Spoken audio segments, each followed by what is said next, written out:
things go, and let me actually get all the photos here situated. Carlos Correa on the left, Julio Rodriguez on the right. The weather looks fantastic. Sun hasn't set necessarily just yet. And it's on FS1. So this is a nationally broadcasted game. So it doesn't matter if you live on the West Coast, the Midwest, the Northeast, or the South. You can watch this game with me, which is absolutely fantastic. Let's get into the starting lineups. All right, for the Minnesota Twins, leading off for Minnesota, shortstop Carlos Correa. Batting second for the Twins, second baseman Edouard Julien. Batting third, DHing for the Twins, Byron Buxton. Batting fourth and playing cleanup, first baseman Alex Kirilloff. Batting fifth, third baseman Donovan Solano. Batting sixth, right fielder Max Kepler. Batting seventh, catching tonight for the Twins, Ryan Jeffers. Batting eighth, left fielder Joey Gallo. And batting ninth, center fielder Michael Taylor. And on the mound for the Twins, Sonny Gray. All right, let's go, baby. We got to find a way to get some dubs. Obviously, we did not play very good in that last series, and I hope that we can kind of turn it up a little bit. All right, let's go with the Seattle Mariners. Leading off for the Mariners, shortstop J.P. Crawford. Batting second, center fielder Julio Rodriguez. Let's go, J-Rod. Batting third, left fielder Jared Kelenic. Batting cleanup today, third baseman Eugenio Suarez. Batting fifth, big dumper catcher Cal Raleigh. Batting sixth, right fielder Teoscar Hernandez. Batting seventh, first baseman Ty France. Batting eighth, DHing for Seattle tonight, Mike Ford. And batting ninth, second baseman Jose Caballero. And on the mound for the Mariners, Logan Gilbert. Let's go. Let's go. The last two starts, you were actually pretty phenomenal. Let's make it 3 in a row. Let's go, baby. Let's go. Sarah in the building. What's good? Let's get to 100 in donos. Let's do it. Daniel's in the building. What's good? And like I said, this is the last stream here, until I move. So I went and met with the Ziply technician today, got the gig installed. They definitely, had to, do a little bit of drilling and, maneuvering with the wiring. They're going to have another technician come out and bury the wire that's going from, the location where the fiber begins, in this little hole. And then obviously when that comes out, it kind of lays over some of the trees in the front yard, but they're going to bring a guy out there in a couple weeks to bury it.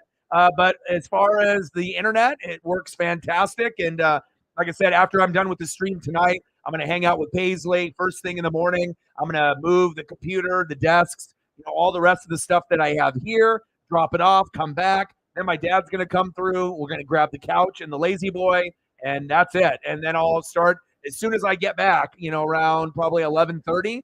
I'm going to start moving and organizing to see, what I'm going to end up doing, how I'm going to, approach the stream. You guys probably won't be able to tell because it'll still look like this, but I'll just be at another location. So definitely exciting, but also too, I want to make sure I get Paisley sooner than later. So I won't, I'm used to being around her every day. But, like I said, we were going to do 1 week on, 1 week off. But it sounds like, there's a very good chance that I might end up getting her full time. So people want to party, they can party. And then I can end up, grinding it out, doing my dream. And then in the meantime, giving Paisley all my love and attention. And she'll get walked properly, loved properly. And that's really what it's all about. So definitely excited for that opportunity. And I hope everyone had a fantastic Monday. Let me know what's going on with Monday Night Raw if you're watching that, Sarah. This is on FS1 also, and a lot of times I know sometimes the games aren't going to be on where you're at unless you're using like a streaming link. But this is on FS1, so if you are inclined to, or anyone else, it doesn't matter if you live in the West Coast, Washington, Oregon, California, you live in the Midwest like Sarah, or if you live in the East Coast like Odin's son or Mike in the South. This is on FS1, so everyone can watch together if you want to, or just have it on standby. And then I know there'll be other people that'll be coming through watching Raw to give me an update, or they'll be watching some of the other games that are going on right now. So, yeah, the trade deadline. I mean, I don't really think Ohtani is going to get moved in the deadline. I mean, of course, they want like two really good players, two top 100 players in your farm system. I just think that teams aren't going to do it. It's not the right time. Teams are trying to get to the World Series, and they're trying to figure out their bullpen and their setup guys. This Ohtani thing won't happen until after this year. I'd be highly shocked if we have anything happen with Ohtani beforehand.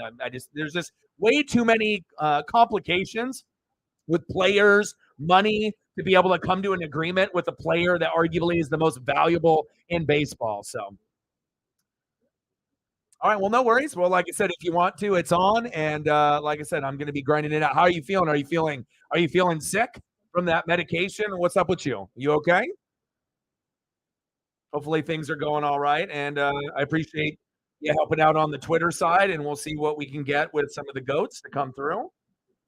And yeah, I'm definitely hoping to be hoping that I can get Paisley sooner than later. And I know it's not like the other two in the house don't care, or love Paisley, but there's a different type of love. I want to spend time with her 24/7. I feel with the other people, they want to spend time with her when it's convenient for them. And that doesn't work when you have a dog or a child. I have a dog or a child. I want to hang out with them when I feel that it's needed or suited. It doesn't work like it. You got to be able to make that effort. So, but I got it on FS1, and so I don't have to use a link, so I won't have any delay, which is good, and this won't go out. And shout out to my boy Jay Graves, obviously. So anything that comes on Fox or ESPN, boom, I don't even necessarily have to get a cable box, through the Comcast that is already at the house. I can just end up using this link, and I can end up just watching it and streaming it right from Fox Sports through Justin. So, and it's crazy too, because when I tried streaming it from the TV, through like the app, it wasn't as good or clear or smooth. So ironically, just doing it here on the computer is going to be the smoothest way to go. All right, baby, we got to find a way. Let's get it going. Let me turn the volume up here. Oh, my bad. There we go. All right, volume. Volume is up all the way. How is the volume on your end, Sarah? Can you hear me, and can you hear the announcers in the background? Let me know if you need me to turn the announcers down if the announcer part is too loud. But I have it on full blast for the announcers through the foxsports.com. So,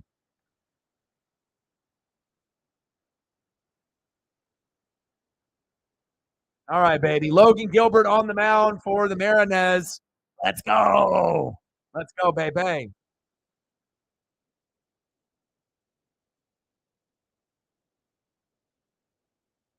And again, leading off for the Twins, shortstop, Carlos Correa. Batting second this inning, second baseman, Edouard Julien. And batting third, DHing for Minnesota, Byron Buxton. So you get two of their three best players right here with Correa and Buxton in the first three. So we'll see what happens tonight. Come on, baby. Let's go. We need you tonight, Julio, and we need Logan Gilbert to have a good game. We need Logan Gilbert to be Logan Gilbert for the last two games, and hopefully at some point I'll be able to throw up something like that with the Mariner Moose when he does something well. I highly doubt he's going to get to 10 Ks or even 8 Ks, but hopefully over 5 would give us a good chance to maybe get this dub. So let's go, baby. We need this today.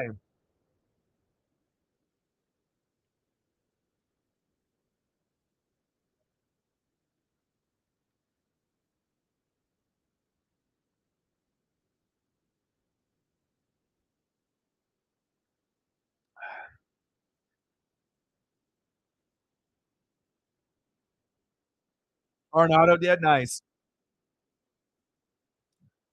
All right, Logan, let's go, baby. We're about to get first pitch going here on FS1 and live with the Northwest Sports Fanatics. Let's go.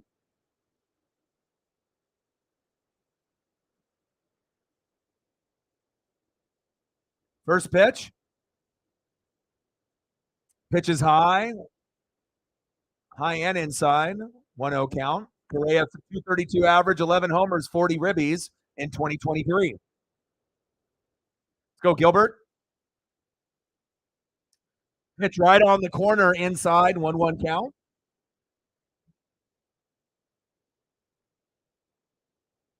Reflect in the building. How are you? What's good? We need a good outing from Gilbert today.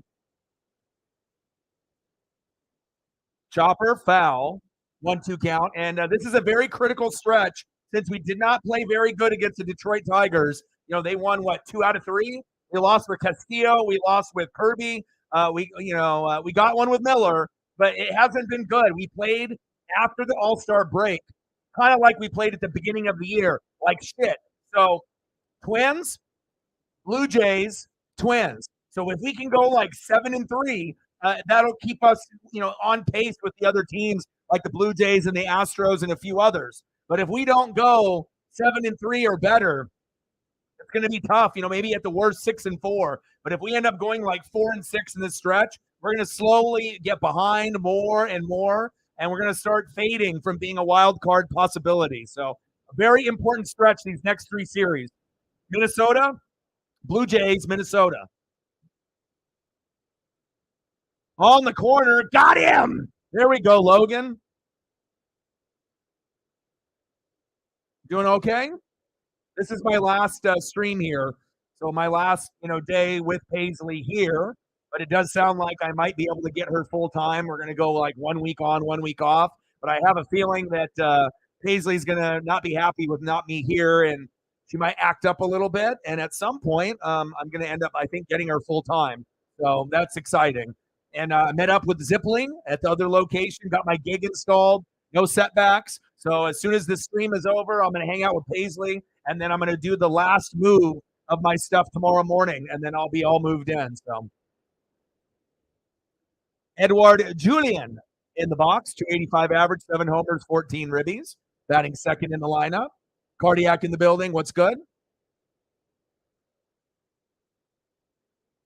I mean, there was a lot of moving around, like I said, with family. I mean, some of the stuff in the garage that I had to clear out for some of my toys and collectibles was sitting there like for 30 years, 20 years. So I had to, make some, drop offs to like, garbage, friends, Goodwill type of thing to kind of, make room. But I did end up finding a lot of my vintage, clothing. I found some like, Trailblazer shirts and Ninja Turtle shirts from when I was a kid. Lots of toys, Hot Wheels from the early 80s. My Hot Wheel playset that I thought was gone. So it was definitely kind of one of those things where I was like, oh, wow, this is cool. I didn't know that I still had this stuff. So definitely a lot of nostalgia going on. But got my room cleaned out, and now it's just a matter of how I want to organize it, when I stream. And I'm not even going to have a bed in the room. Like, if I'm going to probably just have a couch in there or nothing. It'll just be me streaming in there, and then maybe I'll have my lazy boy, but I got to organize it. So let's get to 100 in donos. Let's do it. Yeah, man, it's kind of exciting. All things, come to an end, and some relationships are good, and some, they're not good, but they teach you something, right?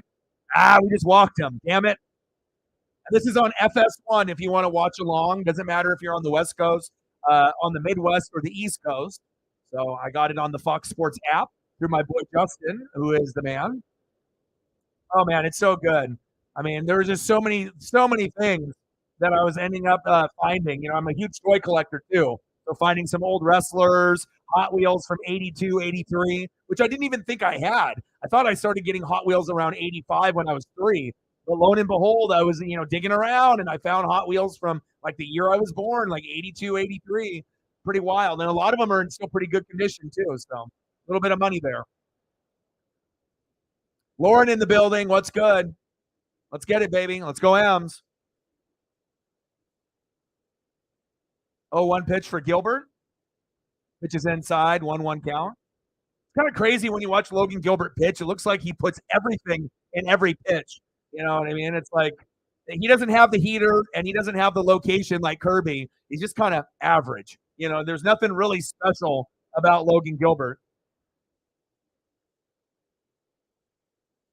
And you're not going to get 10 Ks out of Gilbert. You know, you're probably going to get somewhere between 3 and 6. But if we can get a lot of easy, cheap outs, pop-ups, ground outs, that can help his cause. So, I'll send you. I can hook you up. Hold on. Hold on.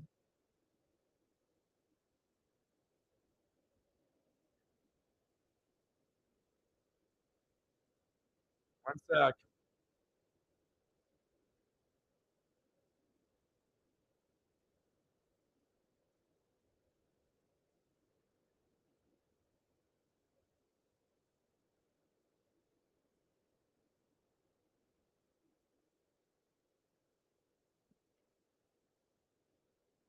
Yeah, so I'm watching it through Fox Sports through my friend because obviously he's got the cable, you know, there, and you know he doesn't need to use this. But I have a link that I can get you. It'll have a slight delay, not a lot, maybe 15 seconds, 30 seconds. So hold up, and then you can use this for the future too. Hold on.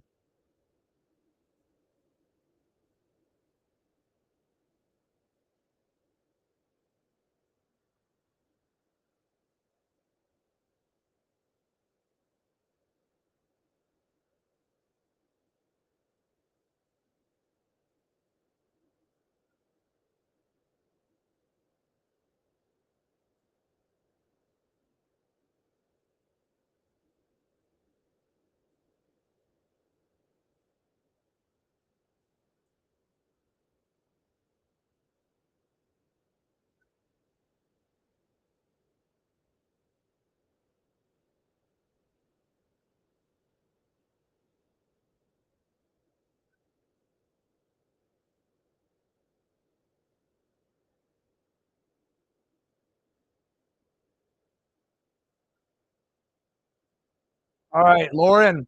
Lauren, check your Instagram. So what you'll do is you'll click on the link. A pop-up will come up. Close it. Click on the play button a second time after you close the initial link out, and then you're good. Once in a while, you know, obviously with links, sometimes they die. Sometimes they have audio or video issues. Once in a while, sometimes the stream cuts out, and it takes them a while to get it back up and running. But at least this way, you'll get to watch it there in Canada. So if you don't have FS1. No problem. I got you, man. 0-0, yeah. No problem, bro. I got you.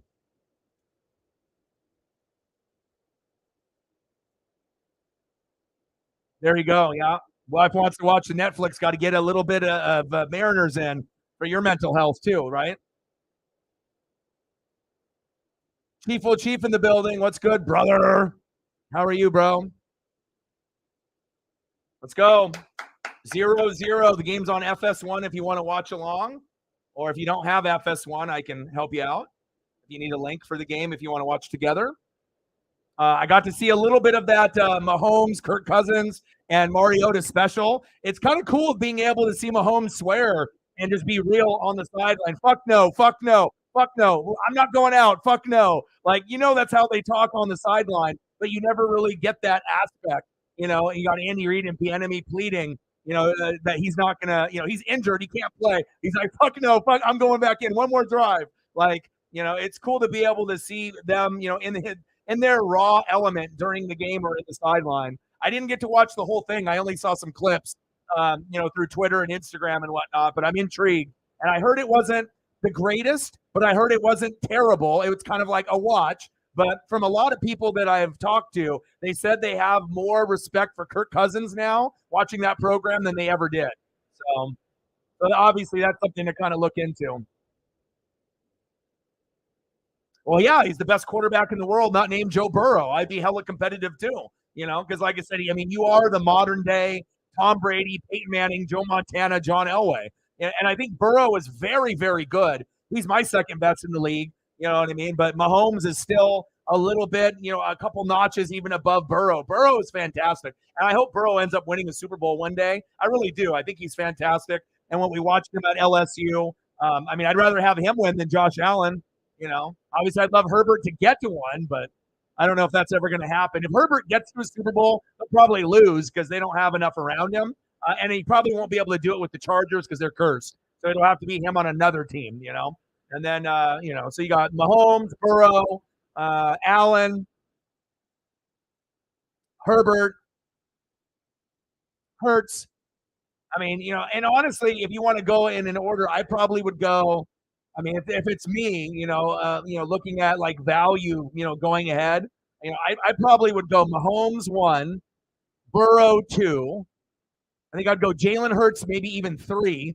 And then as long as he can keep up his production from last year, Josh Allen 4, even though most people would have him at 3 or 2, and then Herbert at 5. Because I think Jalen and Allen, like I said, it just seems like they got a little bit more going on with the coaching. And obviously, we know the defense on the Chargers has names, but they're kind of cursed. But I mean, I think those are kind of your top 5 guys. But I think most people would probably go Mahomes, Burrow, Allen, or Allen, Burrow, and then probably Hurts, and then maybe Herbert at 5 or 6, somewhere in that range. So.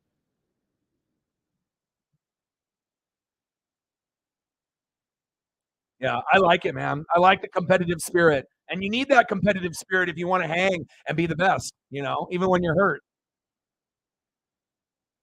Did you watch the whole thing? So what is it? Is it like 5 episodes, 10 episodes? Like is it week to week? Do they already have everything available to watch? I think I asked Odin's son. I'm pretty sure he told me. I'm pretty sure if I remember, he said that it's all available to watch, like they just dropped the whole thing. And are they like 30-minute episodes, 1 hour episodes? Is it through like NFL Productions or like some other partner company? Like I have questions, but I definitely want to watch it. But yeah, I don't know exactly why people are saying that, but I know why. When I watch it, I'll figure it out. Either him with injuries, playing through pain. Obviously, I've always liked Cousins, even when he was on Michigan State, and I liked him. Even though I knew RG3 was the phenom, like I just kind of had a feeling that Cousins would make it longer than him, and he did. So, JP Crawford in the box.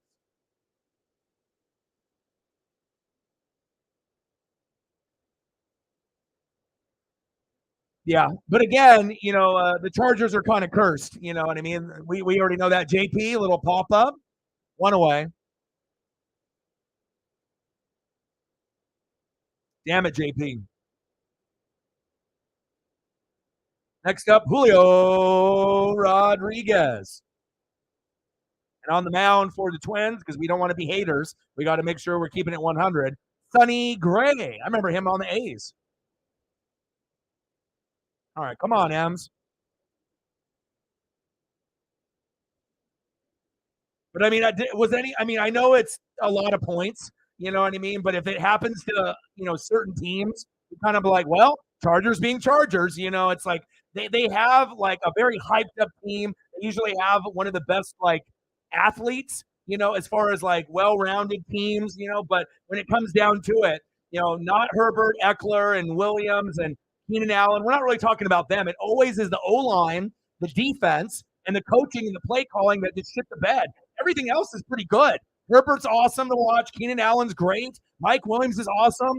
You know what I mean? They got another draft pick wide receiver to come in. You got great players all there at the skill positions, but the O line seems to get hurt quite a bit. Defense is atrocious. They can't stay healthy. And then when the game is on the line and the defense is reeling, what happens? Right? What happens? They end up making horrible calls on offense and defense, and then they just Uncle Mo disappears forever. So Julio just got fucking paid looking.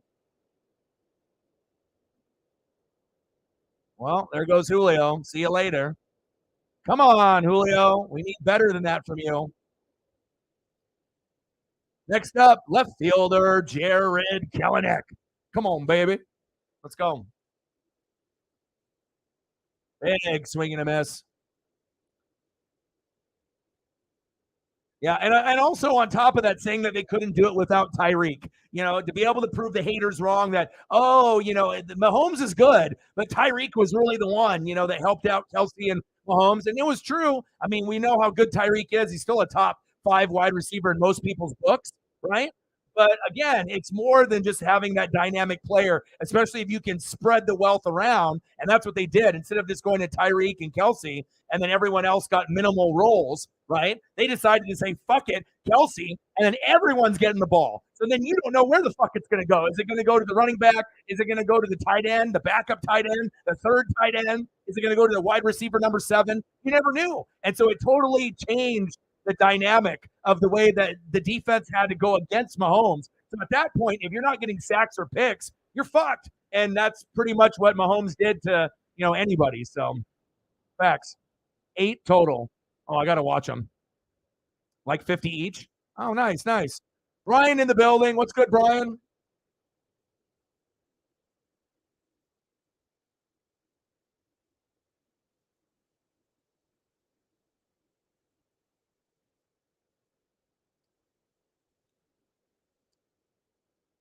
Yeah, I mean, out of all the females I know that, you know, watch sports, but also comprehend it. Anyone as a male or female can watch, you know what I mean? But do you actually understand what you're watching and going deeper, right? And there's a lot of people that put in time, you know, to watch games, but they just don't fucking get it. They think they get it, but they don't understand like the dynamics and like the play calling, the strategy. You know, like you either had to have played or had someone teach it to you know, at your early age or at some point.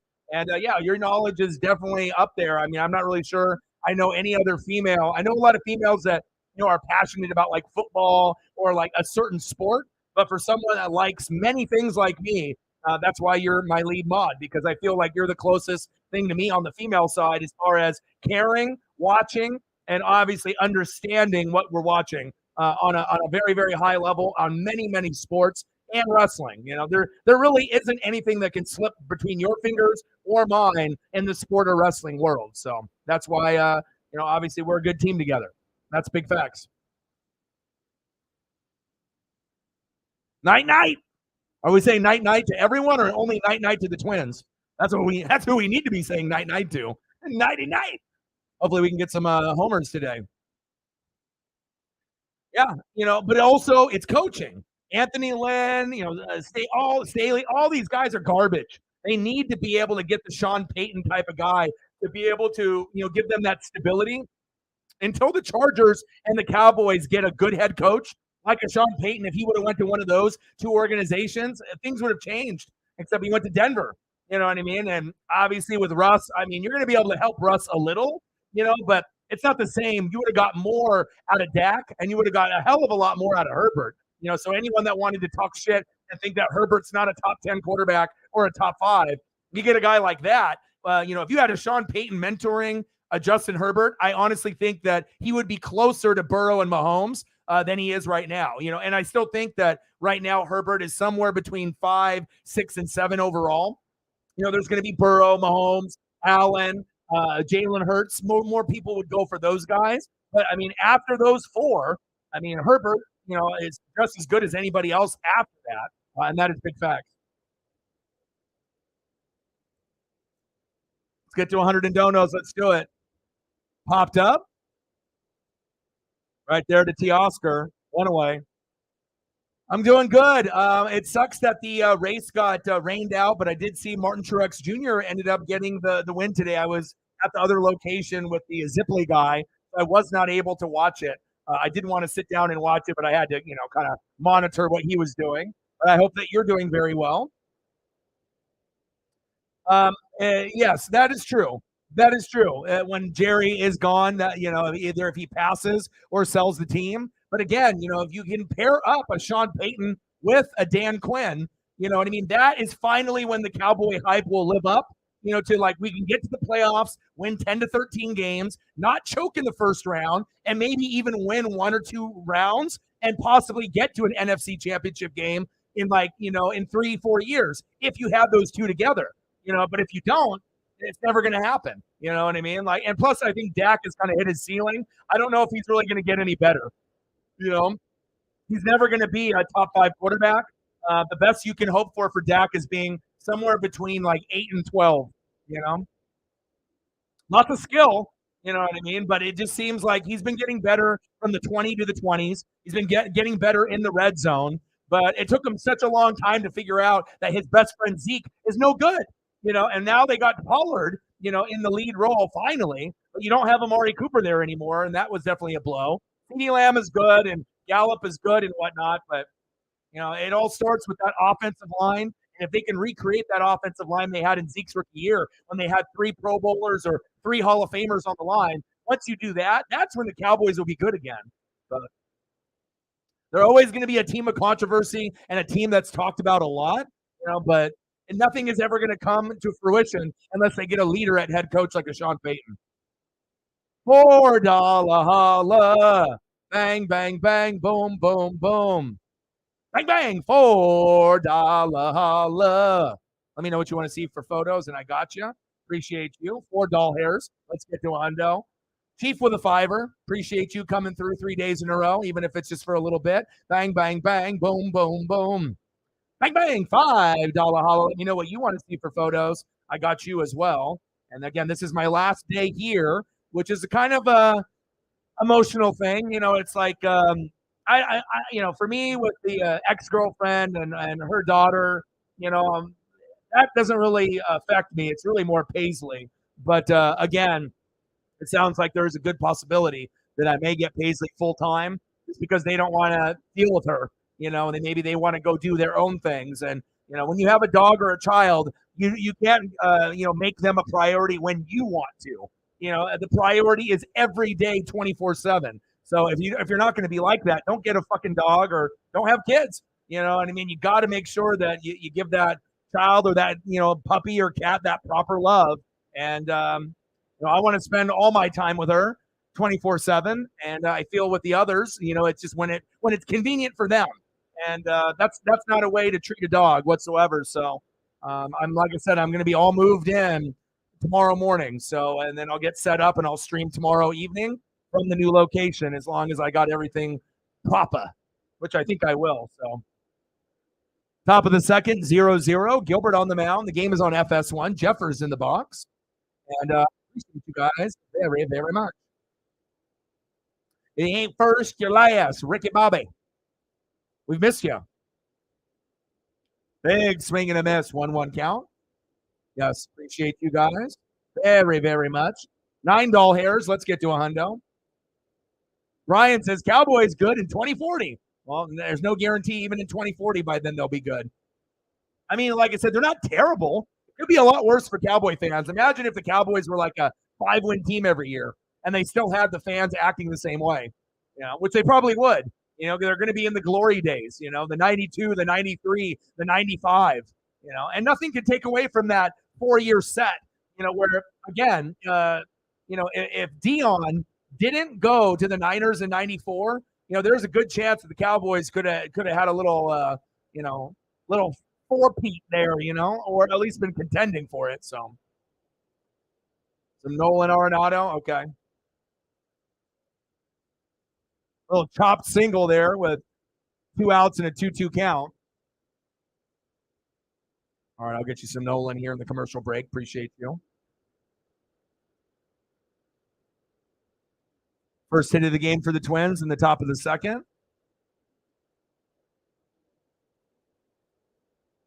Do you think the M's pull an Ichiro and trade Teo to the Jays mid-series? No. You know, regardless if you like Teoscar Hernandez or not, we have so many struggles right now. We can't afford to get rid of anybody. If anything, you know, if we could add some pieces. But again, I don't really think we're a playoff team this year. You know, the hitting is just too inconsistent. Pitching is good enough to get there, but I don't think the hitting is. All right, we left that runner stranded, and he's only given up 1 hit so far. So good. And I don't want to give up anybody. You know what I mean? Like, even if it's Logan Gilbert, I mean, what are we going to get in return? And what happens if we trade Logan Gilbert? Someone else gets hurt like Woo. Then we have to figure out someone else for a pitcher while those guys get healthy, even though Marco will be back at some point. And what happens if we end up trading, you know, somebody and we bring in a hitter and they're like Colton Wong and they don't do anything? I mean, I love Wong's defense, But what happens if we bring a guy in and they absolutely just tank? And we just wasted, the trade. And then we ended up being gradually worse than we already were. So robot umps, yeah, probably. There might be a chance for that in baseball. Yeah.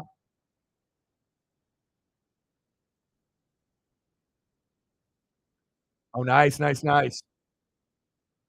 Dion was him. And you already knew in 94, whoever Dion was on, they were winning. And then when he went to the Cowboys in 95, you just knew whoever had Dion in 95 was going to win the Super Bowl. He went to the Cowboys, they won. If he would have stayed on the Niners in 95, I think that the Niners would have went back to back. I honestly do. Like, they were right there with the Cowboys, but Dion was kind of like that X factor, punt returner, kick returner, hell, wide receiver. And he could do it too. So Sauer in the building. What's good?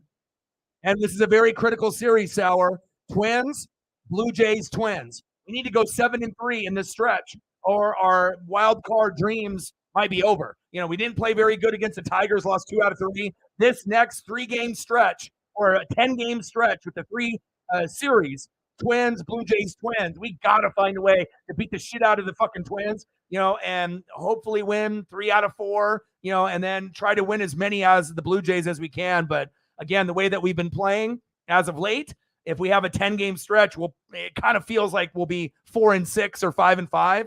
And that could be pretty detrimental. We need to gain momentum as we're getting closer, to the end of the season. $3 holla. Bang, bang, bang, boom, boom, boom. Bang, bang. All right, let me get you some photos here real quick. You wanted the Nolan Arenado? Okay, let me get you Nolan here real quick.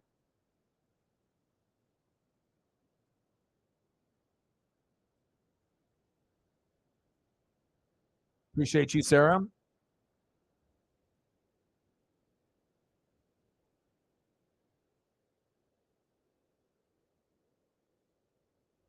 Got Eugenio Suarez up. Let me hit you with the photo. Let me get your logo up here. Let me hit you with another one. Suarez in the box. There we go. Yeah.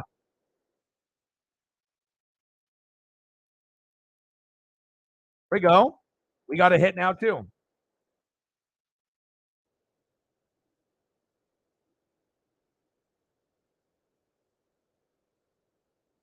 All right, one more here for you, Sarah. Appreciate you.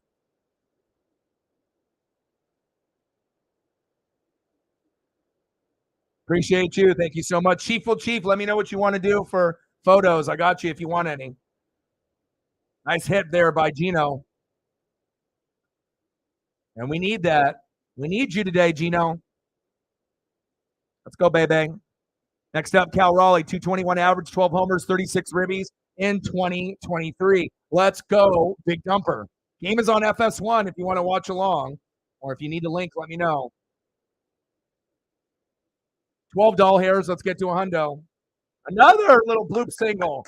Yeah. Let's go. You want some Seth? I got you.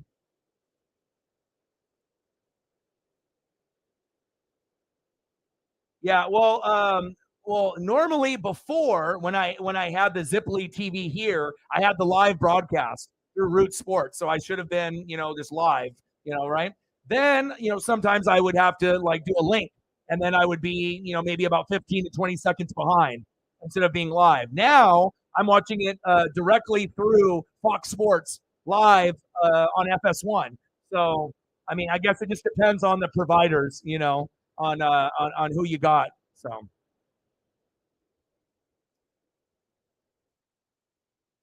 double play. Fuck. 1, 2. Fuck. Teoscar again. God damn it. Teoscar hit into a double. Damn it. But it's cool though because my guy, my buddy Jay Graves, Duffel Bag Boys, when we go to Seattle, he says I can use this whenever I want. So even when I go to the other location, if a game is on ESPN or Fox, I can just link into ESPN and then I can watch the game that way. Either convert it to my TV and watch it there, or just through the computer itself. So, I mean, nothing against the streams, but as we know with the streams, you'll have a little bit of a delay, and sometimes the audio and video will cut out, and sometimes the stream itself will just disappear. So, you got to do what you got to do. All right, come on, Ty. No, he hasn't checked out. He'll get going. It's just we don't need him to hit into double plays. He's done it in quite a few games, but again, it's not like Julio hasn't done it either. We just got to find a way, even cheaply, finding a way to get these dubs against the Twins, the Blue Jays, and Twins. Very critical 3-series set because now if we would have swept the Tigers, these next 3 series wouldn't be that big of a deal. Or if we went 2 for 3, but it sounds like going into the All-Star break, we were one of the top 5 hottest teams. As like in the last 10 games, we were playing pretty good.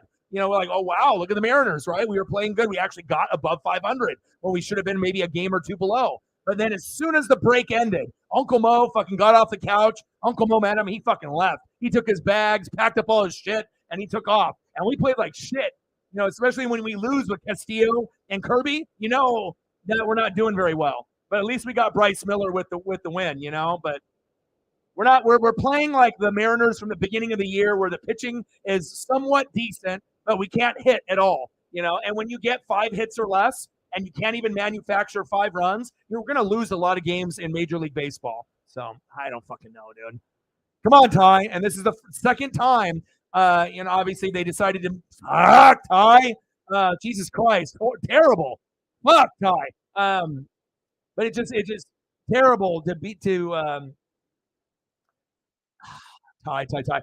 Obviously, they had him in the 3 hole, and they decided to move him lower to the 7 hole. Kind of a demotion, to see if he can help out the 7, 8, 9 hole and get himself going again.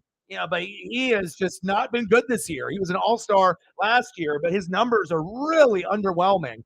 And like I said, give me effort swings. It's just like when he swings, sometimes it's like it's a half-ass swing. It's like it's like sometimes you get those people that do like the half check swing, and then they kind of follow through, but there's no way they're even going to get contact, or they do kind of like a lazy swing where the pitch is way outside, and and then they're not getting it. It's just like, and they know it too, because you already know when the hitter fucks up, that's when the helmet comes off.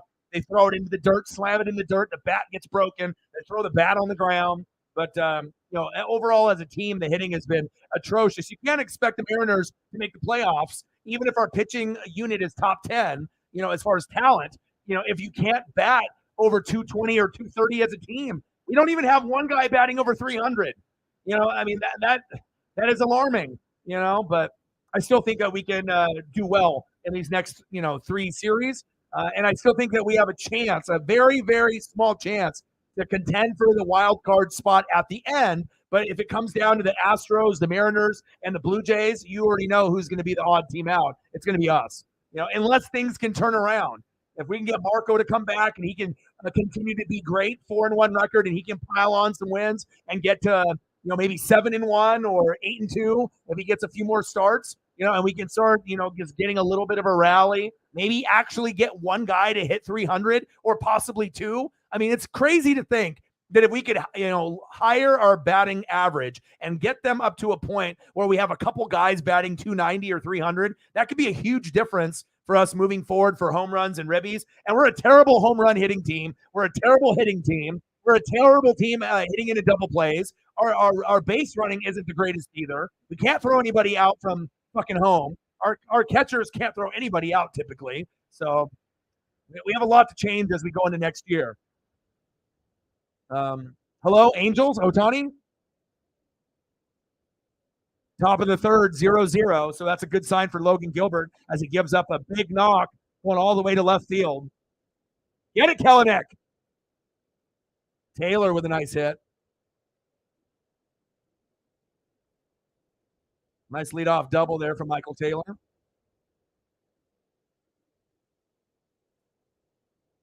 Next up for the Twins, shortstop Carlos Correa. He gets a lot of boos, obviously being a former Astro. We don't forget. That's always going to happen. For the rest of Altuve's career and a lot of those Astro players, and then, I would assume Springer, will get the boos. Carlos Correa will get the boos. But I did see Correa, obviously, in the offseason and on MLB Network, and he has a job on MLB Network for life, like NWO. The guy is so well-spoken. Oh, here comes a first run all the way to the end of the right field line. That's why he's one of the best in the world, Carlos Correa. And the Padres fucked that up. If they would have gotten him, that would have been a big addition to the squad. Right in the zone. Next up, second baseman Eduardo Julian. Edward Julian. Go. What 1-0? It's Logan Gilbert though, so we already know. Shep in the building. What's going? What's good, baby?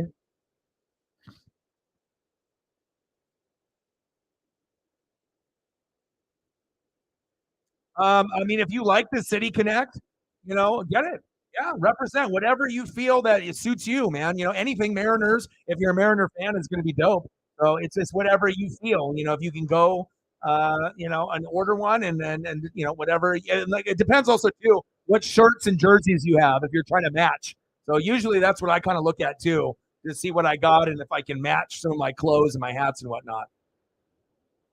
Tom Murphy, yeah. Well, he was hot for a little bit and then he cooled down. So I assume that we're going to see Murphy at some point. He said, "But damn it, we got spirit."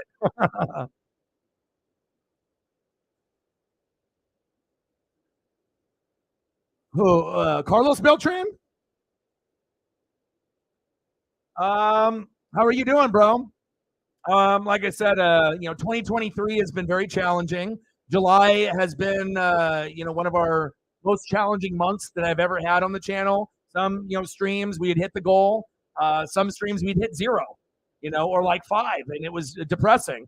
But we did have Cyberpunk come in and bless us a couple days ago with a nice dono to help me kind of get back on track, which is always nice. And this is my last day here, so I'm going to be moving tomorrow. And I got Ziply installed, another hit there for Minnesota. God damn it. Runners at first and third with no outs. This might be the beginning of the end already right here.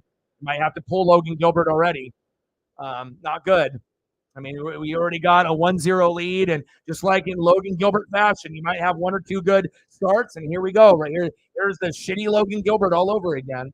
But yeah, so I mean, hopefully I get Paisley full time. It sounds like we'll do 1 week on, 1 week off, but I can kind of have an idea that Paisley's not going to be happy that I'm not here. I'm like her person, so I'm the one that exercises with her and takes care of her the most. So, and I know she scratched my ex-girlfriend's face a couple days ago, and when that happened, she said, "Well, it's more your dog than mine, and maybe you need to have the dog full time." And I was, if I have to pay her for the dog, I will. But hell, if I don't even have to pay for the dog, and then I can have her, that helps, But I'm not willing. I'm willing to pay if needed and whatnot. But I think she'll be happier with someone that's going to actually take care of her 24/7 and love her and want to spend time with her, and instead of being here. And then if people leave and want to go drink, and then Paisley's just sitting here in the house by herself for 4 or 5 hours, that's not acceptable. So I love Paisley too much to do something like that to her.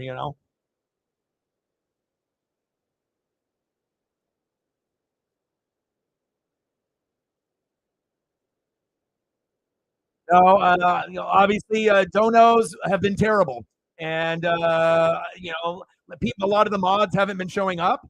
And like I said, we just got to a point where I mean, I couldn't even eat. You know what I mean? I couldn't fucking live. I can't live. I can't pay bills. I can't eat. Like I said, it's like if I'm streaming 7 days a week, and you know what I mean, and it's like that at some point, you know, it's not fun. And I just got to keep grinding it out. But me and the girlfriend broke up. So you haven't been here in a long time, so obviously you've been grinding and doing your work, and grinding nonstop and whatnot. So me and the girlfriend broke up, and then I'm moving out, and then at one point, I was going to get Paisley maybe on the weekends, and then we thought maybe I'll get her for a week, she'll get her for a week, so I'll get her for 2 weeks out of the month. But it sounds like I might be able to get Paisley, and then I'm just going to be moving with family to the Beaverton area, so I'm only like 15 minutes from here. And I've been moving my stuff, my toys, cleaning out the garage, cleaning out my room, that I was in a long time ago, and yeah. Nah, it's all right. like I said, I don't for certain people like you and like Cyberpunk, I know how much you guys work, and I understand, how much time you guys put in with your jobs. You know what I mean? But it's like, when you go from, six, seven, eight heavy hitters, in the streams almost every day, and then you go down to maybe none or one, or if you don't see a lot of them in a long time, it's one thing if we can't hit the goal, but if you get half of the goal, at least you feel pretty good. But I don't know anyone on planet Earth that would feel good, working 7 days a week and then grinding it out and, prepping for an hour, making a thumb, getting all the photos set up, streaming for 3 hours or 4 hours, and then ending up at a fucking zero, or a five. I mean, I'm not doing this for fun. This is my legacy. This is my life. This is the dream, so, and I get it. Not everyone likes baseball or NASCAR or NBA. The channel's backbone is going to be NFL, college football, and wrestling. I get it. But when we're not in NFL season, I got to be able to do something. So, but once I'm there, I'll be able to do more things in the morning and the afternoon. Maybe I'll end up doing a morning show during football season, right?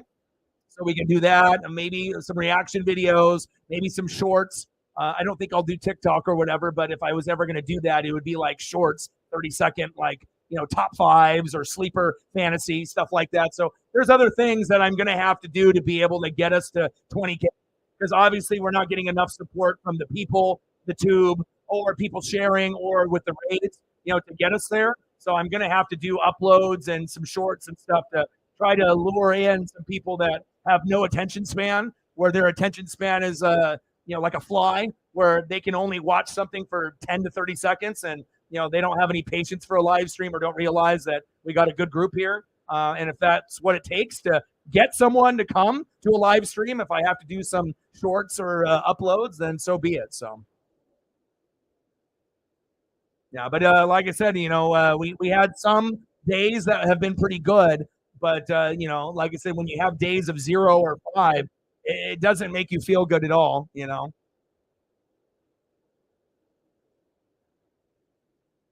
Yeah, you're grinding, and like I said, it's nothing against like you or like Cyberpunk, for the heavy hitters that work like animals like you guys do. You guys are just always grinding. I get it. It's just for maybe some of the other people that, necessarily maybe aren't working that crazy lifestyle, that, they're just making a personal choice either to be here or not be here, and regardless if you can donate or not, it's always cool to like get the group together. We haven't had the group of all the mods in the same room for fucking a long time. Like, I don't think we've even had all the people in the group at one time in a stream in 2023, like that, we had someone pass away, Nate the Great, which is super sad. We had Holly's situation, and then, we just got Mr. Williams to kind of come through, and he's working quite a bit as well. But I'm just hoping when we get into football season, we can get some people to come through a little bit more often. So.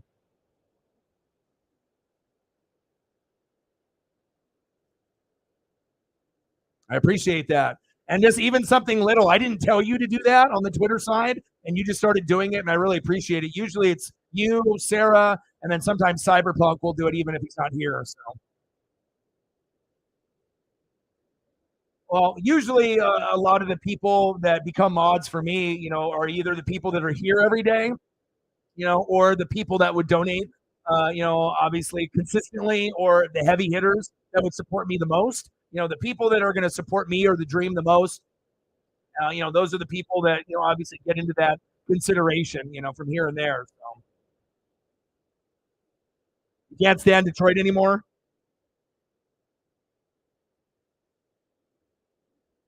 1-0 Minnesota, top of the third, 2-2. Count, one out, runners on the corners. Yeah.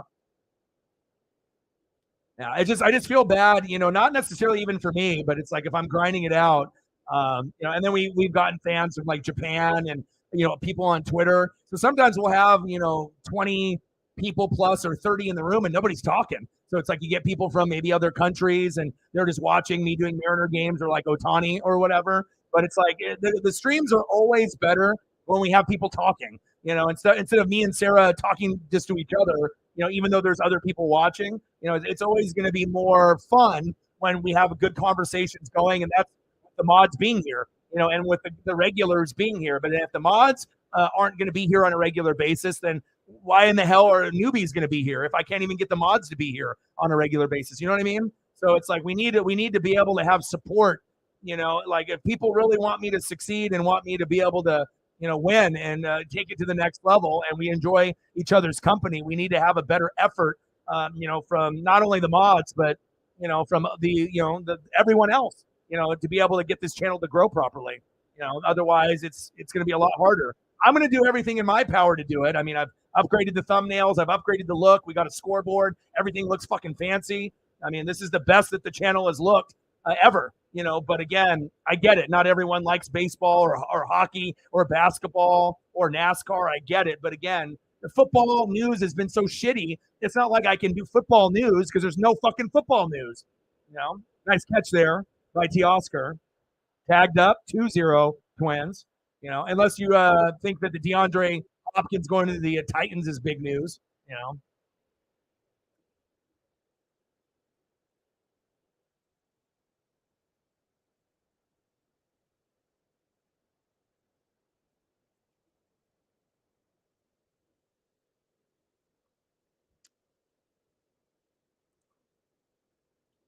Yeah, fantasy will be fun, and I'll do fantasy videos and whatnot too. So, but I'm not going to give away any of my secrets for nothing. You know,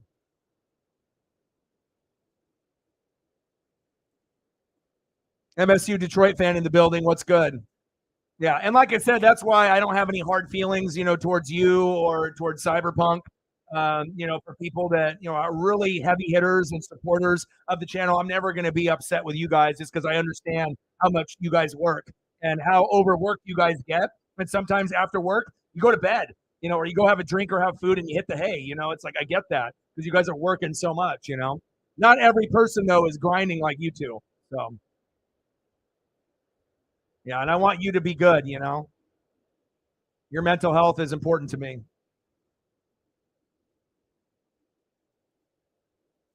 Yeah.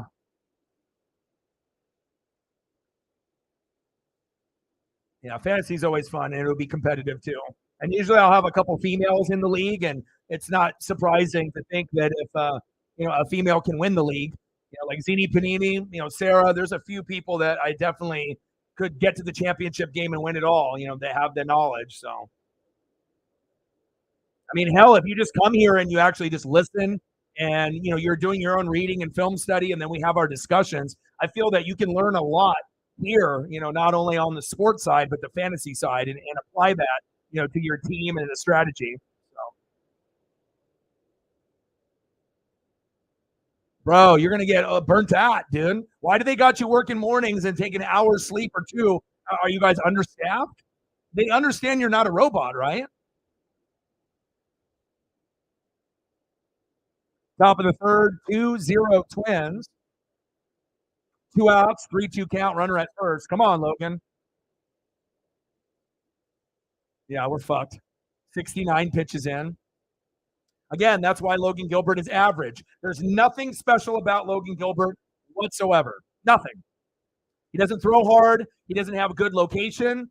When he throws, it looks like he has to use his whole body just to get it to home plate. The delivery doesn't look good, and a lot of times he's wild. And he can't hit the zone. The only times he gets lucky once in a while. He had that complete game, and the last start was pretty good. You know what I mean? But look at him. Look at him. He's like depressed dog. He's never smiling. He's never happy. You know what I mean? And I think the only time I've seen him happy was the complete game and maybe the last start. But I don't know if he's going through like depression or anxiety or just not having fun. But clearly, you can tell someone's body language with their shoulders, the way they walk, the way they react with teammates, if they're smiling or having fun. And it just doesn't look like he's having fun at all. And if you're not having fun, and you're already thinking you're going to lose going into the start, you're gonna, So especially him, he's our worst starting pitcher that we got now. So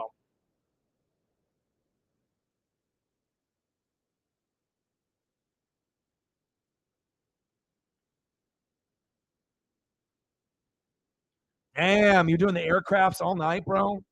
Make sure you take time for yourself, man.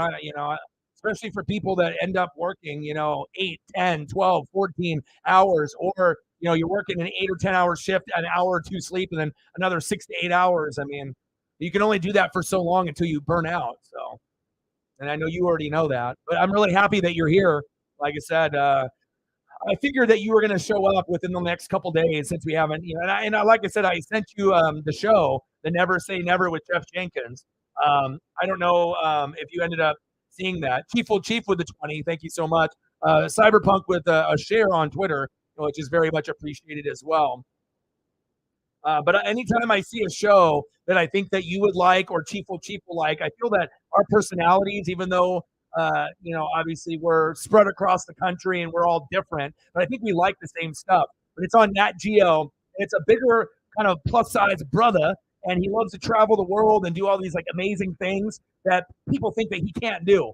Like climb like rock faces. Because the guy weighs like 3 bills or 4 bills. He's a pretty big dude, but his personality is so fire. He's so genuine. He's so energetic, and he, like I said, he's a good host. And he goes to like fucking New Zealand in the first episode, Japan in the next episode, and he just goes like Thailand, and he really loves culture. So it's not him just eating food; it's really more him doing adventures and getting to see the landscape. And I think that you and Chief will love it. So that's why I sent you the link. You can watch it on Hulu.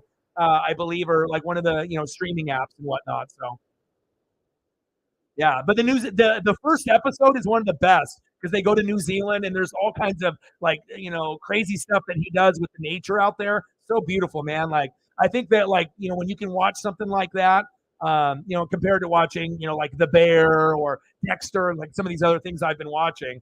Sometimes when you watch too many dark things in a row, either with like killing or murder or conspiracy or some dark shit, crime stuff, sometimes it's good to have something a little bit light, and if it's not going to be like a cartoon, or something like that, then maybe a show like that. But it's very good. I think there's like 8 to 10 episodes, but it's very entertaining, and I like it because there's not a lot of plus size people in general that are like vloggers or bloggers that can get out there and not only travel, but he actually, in one of the quotes he has in the show, he's like, "You're not living life unless you get out of your comfort zone." And he's a bigger dude. And you can tell like there's certain things that are uncomfortable with him, but he's still brave enough to like try and do them. And I really respect that. So definitely love that show. Bottom of the third, 3-2 count, no out, 2-0 Twins. Mike Ford in the box. Depressed Mr. Met in the building. What's good? Let's go, Mike. Chop foul.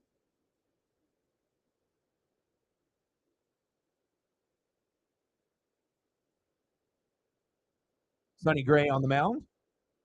Got to find a way to get him out of there so that way we can start accumulating some fucking hits.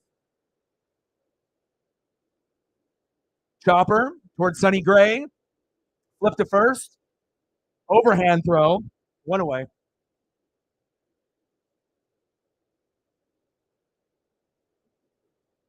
You took the night off. Yeah, I bet, bro.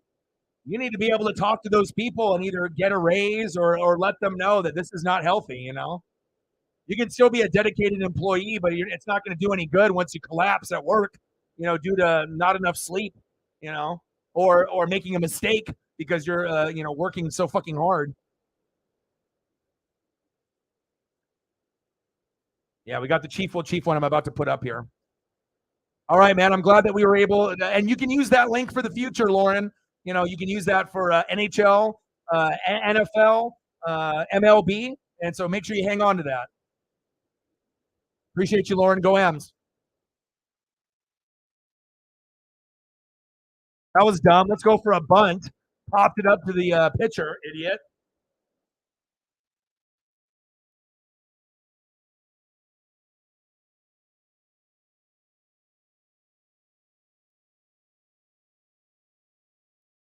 Chief with a 20. Bang, bang, bang. Appreciate you very, very much. Bang, bang, bang. Boom, boom, boom. Bang, bang. $20 holla. Yes, much appreciated. Much appreciated. I got you, man. Anything, bro, for an M's fan. I got you. And I know you like watching the Blue Jays up there too, since you live in Canada. So you'll be able to do that also. So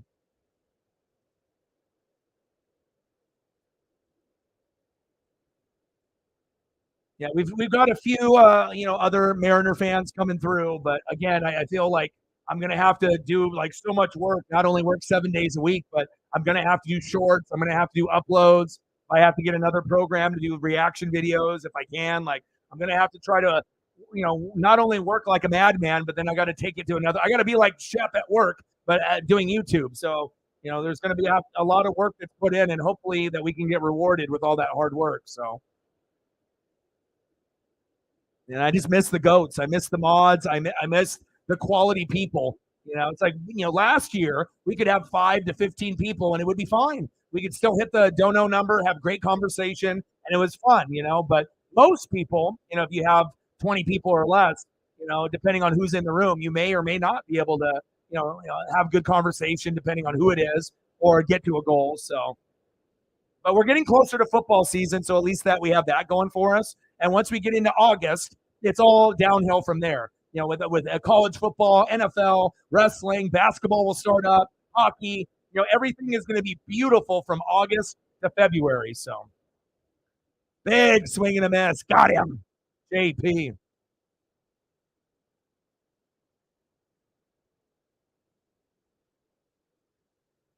Jerron Wade in the building. It said outside of Randy and Ichiro, who's your favorite Mariners? Well, I met Ken Griffey Jr. When I was 7 years old. So when you meet Ken Griffey Jr., when you're 7 years old and Griffey's a rookie in '89, it kind of changes your life forever. So Griffey is my number one. I still have the rookie card. He took his time to spell Ken Griffey Jr., and I've looked at thousands of Ken Griffey Jr. autographs, and I have never seen one better than this one. This was like literally in his rookie year, right when he was gonna get going. I knew he was gonna do great things. I knew he was gonna be a Hall of Famer, and that pretty much changed my life forever. To be very honest, it was one of the most impactful days of my life. So for me, my rankings, Jerron, will go Griffey 1, and then probably Randy. I mean, if we're just going up based off how it went in order, not necessarily how I rank them, but just based on how things went. Griffey 1, Randy Johnson 2, Edgar Martinez, Chiro, and now Julio. But there's still others that I like. But as far as like a fearsome fivesome, those would be my 5 favorite. Even though I do like Bryce Miller a lot, I got respect for Cal Raleigh for him getting us into the playoffs and whatnot. Oh yeah, of course, bro. I mean, I'm Northwest Sports Fanatics. If I didn't meet Griffey, I'm probably, I'm not doing this channel today, or maybe I am. But and then I also met Sandy Koufax when I was 10. My dad has been a Dodger fan since the '50s. So this is me at 7 years old with the big fro meeting Griffey, and here's me at 10 in 1992, and my dad's been a Dodger fan since the '50s. So he met his hero, and my heroes are my dad and Ken Griffey Jr., and they're both there in that photo. And my dad, and my mom never got along. He never smiled in any photos through the family except this one. This is literally the only photo I think my dad has ever smiled in. And he's not like an asshole guy or anything, but it's just times were tough back when I was young, and obviously the Griffey impact is huge, and me and my dad still try to go to games to this day. So. And I do Dodger games in his honor as well. Yeah, but and then I got got the baubles. I collect all the baubles from the game. So I got the Randy, and I got the Dan Wilson. I got the Griffey Upper Deck figure from recently as well. So I'm a big toy collector, card collector, Sports Illustrated, vintage poster collector. I mean, anything that has to do with sports or wrestling, I McFarlane, starting lineups, whatever it is. You think about it, I probably got it. So, oh yeah, yeah. I mean, I don't want to put my pictures on here when I was in high school. O-Dog was the heartthrob at that point. I had like the Dragon Ball Z hair. I had the Asian hair going on, shaved on the sides, super long bangs, slick back. Sometimes I dye it blonde or like brown. You know what I mean? Like, me and the crew, we all had the crazy Dragon Ball Z, or kind of like the K-pop crazy hair. I definitely had the hair back then. Braves fan, nice. We got a lot of Braves fans in the building. Shep is a Braves fan. Mike's a Braves fan. We actually have quite a few on the channel. God damn it. Top of the fourth, 2-0, sliding double. We lost this fucking game.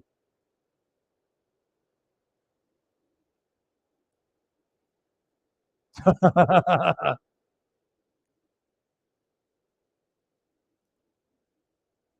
don't know if Chief is still in the building or if he left.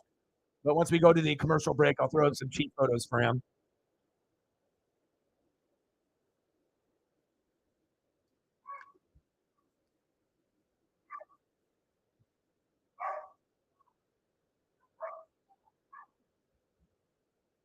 Tigers up 3-2. Nice. Keep me posted on all the scores, even though you can see them at the top of the screen there.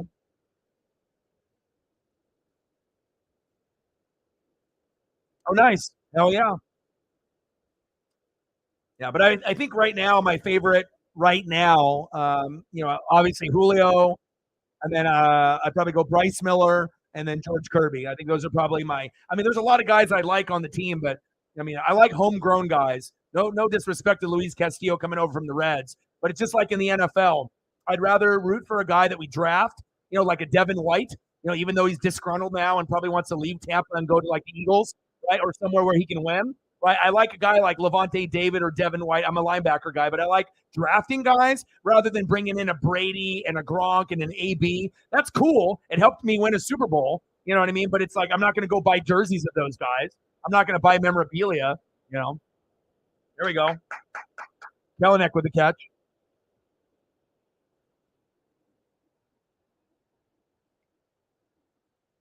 Yes.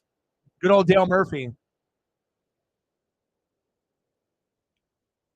Wow. See, you're dropping some stats. That's wild, huh? And obviously, the Braves are the best team in baseball, and they have been since the beginning of the year. Yes, the Rays and Rangers maybe at one point had more wins, but if you really look at the league, the National League doesn't have as many good teams, but they have the best team overall, top to bottom, with pitching and hitting, with a good blend of young and old. So, really, it's the Braves championship year to lose. They remind me of the Dodgers from a couple years ago where they had like a 3-year gap where they were the best team in baseball. But you knew they weren't going to win the World Series every year, but they could get to the World Series every year. And I think the Braves are now in year one of maybe a 3-year stretch where they're going to be the favored team to go. You just have to make sure you don't run into a Phillies team with Bryce Harper like last year. And obviously, if it ends up being you guys and the Rays, you guys and the Rangers, I think Atlanta is really the team to beat. The only team that can beat the Atlanta Braves, in my opinion, is the Atlanta Braves. They kind of feel like the Warriors when they're hot. It's like if a Warriors championship team with Steph and Clay, Draymond, Kerr, it's like, that year, a couple years ago, you just kind of can feel it. It's like as long as they don't get injured, this team is winning it all. And that's kind of how I feel about the Braves. So. And obviously, Olson, losing Freddie, not a problem. You got someone just as good as him, younger than him. And of course, Freddie would have been nostalgic and he would have given you great stats also. But I think it was the right move. So, because you guys got younger.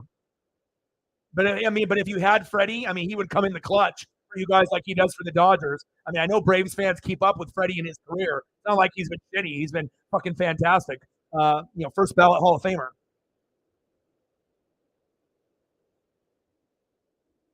Yeah, you are. Yeah, you are.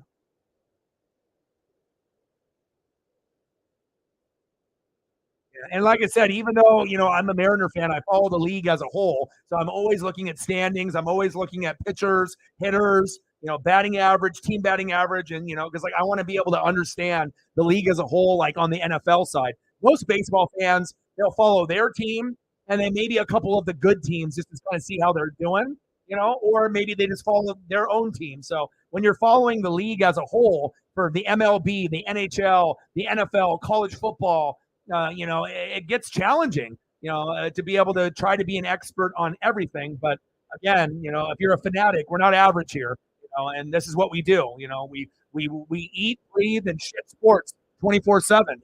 And if it's not sports, it's wrestling. So top of the fourth, 2-0 Twins, 2 outs, runner at second. Logan Gilbert on the mound, 81 pitches in, popped up. There we go. Caballero. All right, let's get some fucking runs, Mariners. God damn it. Only 2 hits for the Mariners. And that's kind of the MO. We normally can't get On the games that we do really shitty, we get 5 hits or less or 5 runs or less. You can't get 4 or 5 hits or less and think you're going to be competitive. And then if you can't get to 5 runs, you're going to lose a lot of those games. It's not like last year where we were like 20-5 in 1 run games. We're not good this year. So, it is what it is.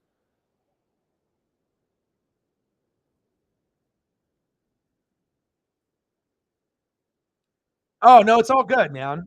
It's all good. Like I said, it's just nice to be able to conversate. If the things are going, very intensely, obviously I'm doing the pitch by pitch, obviously 0-1 count, 1-0 count, 2-2 count, and going through it. But yeah, I mean, the whole point of being able to do a stream is to be able to interact with fans, from not only my part here on the West Coast, but, in the Midwest, the East Coast, and globally. So no worries, man. And it just so happens you actually got a couple other diehard Brave fans. Half of my fan base is under 40, and the other half is over 40. So, you got a nice blend. And like Mike has been a Braves fan for a long, long time. And the same thing with Shep. So, and sometimes we'll end up having, quite a few Braves, fans in the building too. So, Tiger in the building. What's good? Or let me get some photos up where Chief will chief for his dono. He's a Chief fan. Even if he's not in the room anymore, you have to make sure you show love and appreciation. So let me throw this up here real quick for him.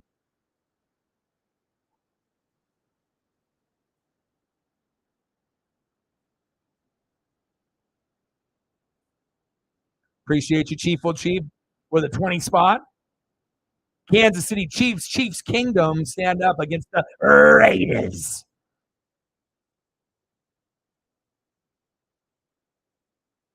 Appreciate you, Chief will chief, with your $20 dono, even if you're not in the room anymore. Because that's what you do. You show fucking gratitude.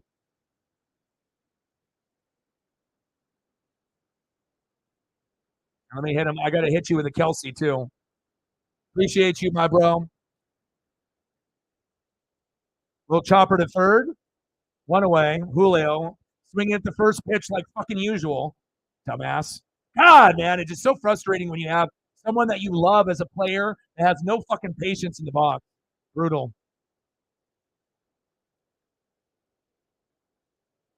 Next up, my boy, left fielder, Jarred Kelenic.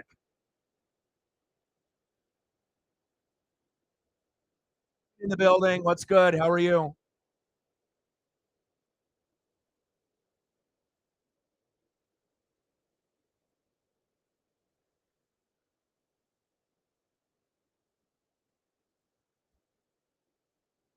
Oh, Brian McCann. Nice.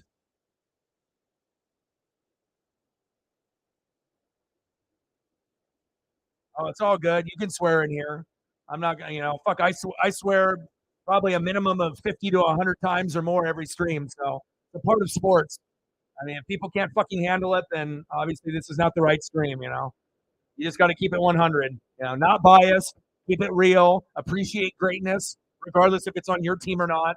And trying to teach people it's okay to root for other teams, or not other teams, but other players on teams. Even if it's in the division.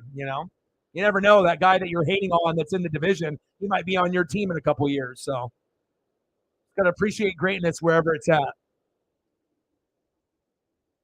Throw to first. Shitty ass throw right there.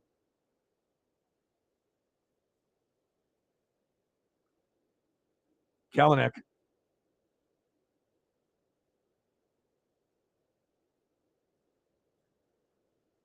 Yeah. Well, there's a good chance that you guys can get second place. You or Carolina. You know what I mean? You guys are on the up and up, but you guys still are kind of raw. You don't have a full, complete team yet. Tampa will finish in the last spot because they're tanking.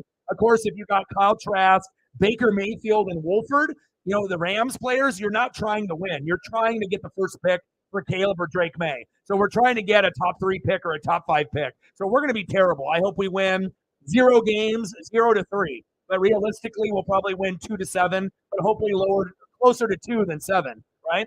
And then obviously you'll got teams like the Falcons and Panthers that should win somewhere between probably 4 to 8 games, depending on if they get hurt or not, but probably around that 5, 6, 7, 8 range for those two teams. And then the Saints will win the division and they'll win 10 to 12 games. with the roster that they have. And then once I get my quarterback, then we'll be able to compete with the Saints for the title for the NFC South. But it's not going to be surprising if the Saints win the division for the next couple of years. But Atlanta and Carolina are getting better, but it's just about adding more pieces to the puzzle.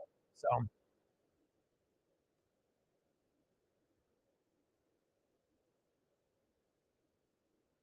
yeah.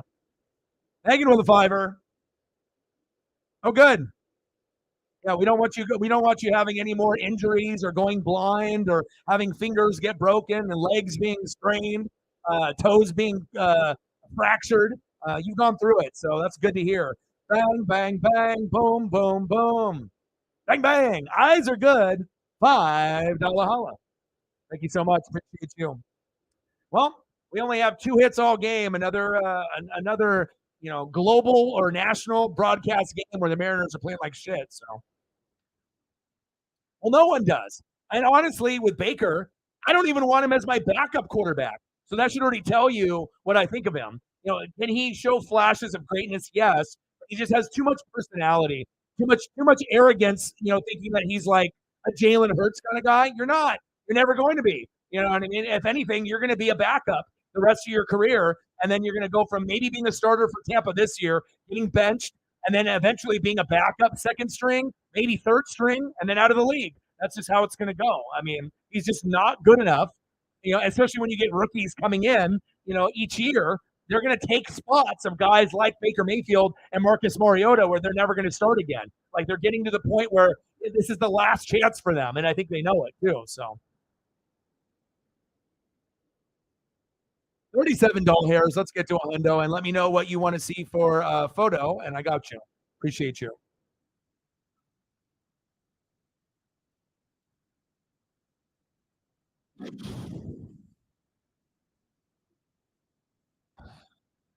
Nine is a lot, bro.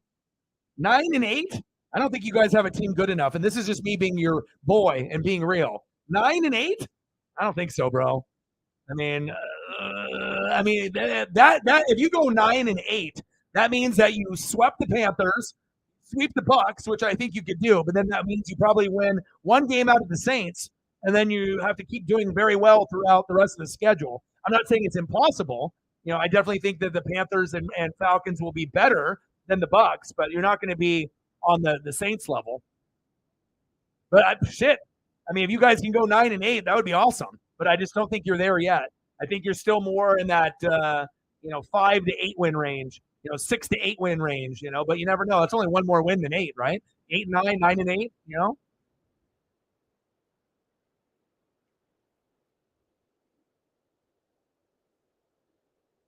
Okay, all right. Well, we'll wait for your eyes to get better, and then you can let me know, and I'll get you. So you let me know when your eyes are better, and then I'll get you some photos.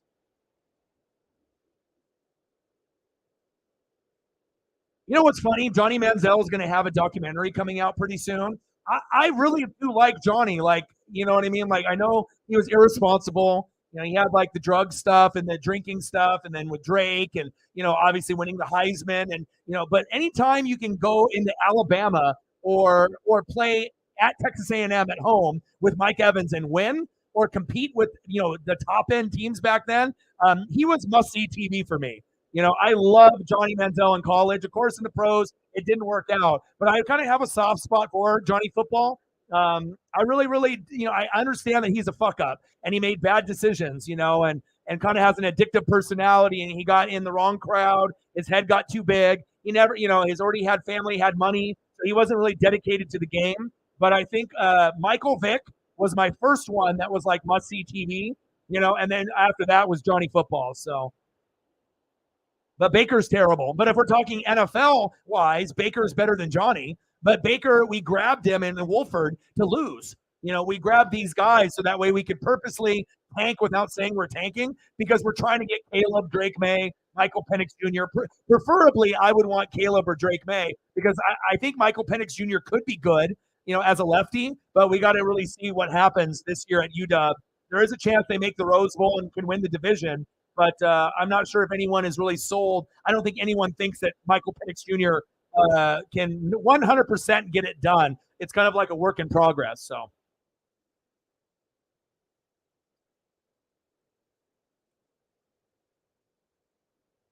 7-9, yeah.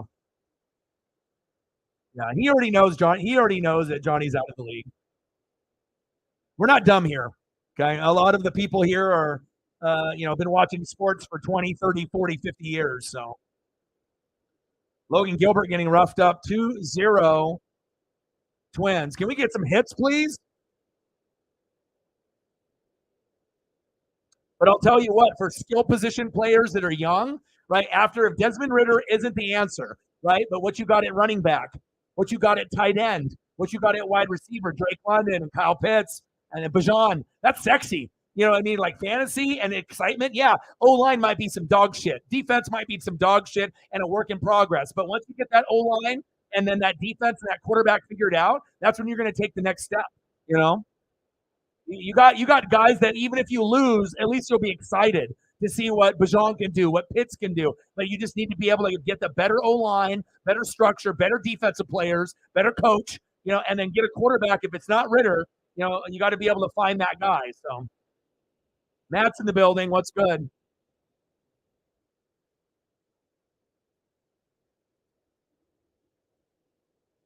Oh, get better.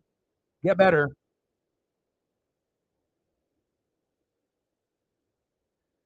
I don't think Johnny was overrated. As far as what he did in college, because I think if Johnny didn't have the drug problem with the pills and the drinking, and he was focused and had good people around him, and he actually listened to Mike Evans, his teammate, I think Johnny would still be in the league right now, but he wouldn't be probably starting. He'd probably be second or third string, but he'd probably be in the league still. You know what I mean? Like I said, if you don't have the focus, and I know he was a little undersized, but I think if you had someone that was focused and believed in him and kept him clean, had him stay away from the bad friends, I think that he might have been able to turn into something. I mean, you don't go into Alabama, and do what he did if you don't have skills. Like the guy was special. But again, sometimes guys are special in college and it doesn't translate in the NFL. Just like my guy Marcus Mariota, I already knew he wasn't going to pan out. You know what I mean? Even though he was amazing in college, but just because you dominate in college doesn't mean you're going to dominate in the NFL. It's a man's game.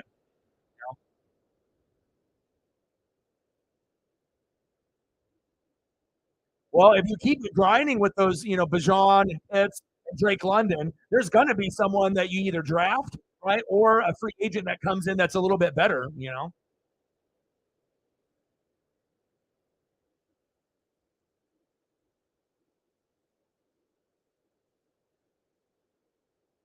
Yeah. Well, if you still have Calvin Ridley with the gambling shit.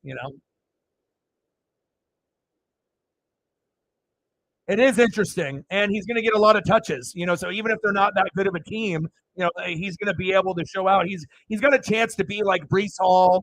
He's got a chance to be like Kenneth Walker the third, where you already kind of knew that they were good. Now it's just a matter of how many touches do you get? Are you competing with another person in the backfield, or are you going to get 15 to 20 looks, a game? And if that's the case, there is a chance that Bijan could win Rookie of the Year, or at least be considered, depending on how often they feed him. So, but you got to build the team time in and time out, year in and year out. So it's like you're just getting your skill position guys, but once you get the quarterback figured out, which is probably not Ridder, but you can have Ridder as like a backup. Get him, get him. Fuck, should he throw it first? God damn it.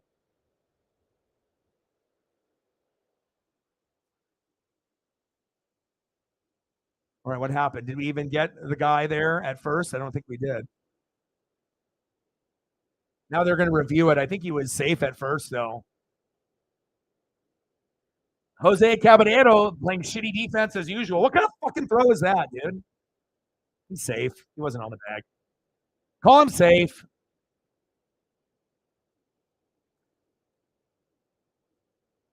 Well, it could be worse. If you're, like I said, we got our boy Jameson, but if you're a Titans fan, that wide receiving core is probably the worst in football. And even if you add DeAndre Hopkins to that list, you're still the worst, group in football might be on the Titans. So, and then obviously you still got Tannehill there. Like, they got Malik in the draft. They already gave up on him. It's like the Titans and the Colts were at the top, but now the Jags are the team to beat. And I think the Colts, they probably are in the second position, but still, the Titans and Colts have a long ways to go to be able to be that top team again, in my opinion. Like there's still a lot that needs to happen, you know? Like you've seen what with the Jags and their skill position players, their coaching, so they were the worst team in football for 2 years, got rid of Urban, and then ended up, bringing in Dougie P, and that was a blessing, because we don't want to see a guy like Trevor Lawrence, who was supposed to be like the next Andrew Luck, turn into a dud like Jameis Winston. We want to make sure that our guys that we watch in college, with the surfer hair, pan out. And I'm really happy that, I know Chargers fans probably aren't happy with that comeback in the playoffs, but it's good that Trevor Lawrence had a good year, and hopefully that at one point when some of the other guys retire and he keeps getting better, that he'll be considered a top 10 or a fringe top 10 quarterback. So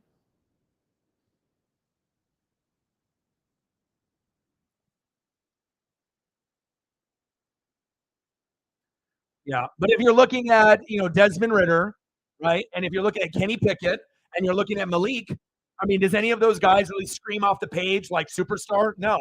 I mean, a lot of them are just like fringe starter, but a lot of these guys are backups. I mean, like maybe Pickett will have a breakout year, but he ain't no Ben Roethlisberger. Malik, they don't even believe in him. And with Ritter, we saw at Cincinnati. But again, for a guy like Ritter to succeed, he needs to be able to have an amazing O-line, awesome head coach, great play caller, and a defense to help. He doesn't have that. So even though you got Bajan, you got Pitts, you got Drake London, if he doesn't have time, they're not going to be able to connect. You know what I mean? You got to be able to have pass protection and some good run blocking. So, but they're on the up and up at least. Yeah, Mike, you're right. Running backs are disrespected in football. Absolutely. And a lot like Sean McVay kind of started that trend, with TG 400 when he said, Todd Gurley, I'm not fucking paying you, and I'm not paying any big running back ever again. And now it seems like every coach now is like, yeah, fuck it. You guys, you might be really, really good, and they, like guys that have like Zeke, let's say. But when you got a guy like Tony Pollard that's like a lower name guy, sometimes those guys end up being better. So a lot of coaches and a lot of organizations will take a chance and pay someone less, than trying to pay a superstar the money that they deserve. So, David in the building, what's good? Eagles. Just got to improve that defense.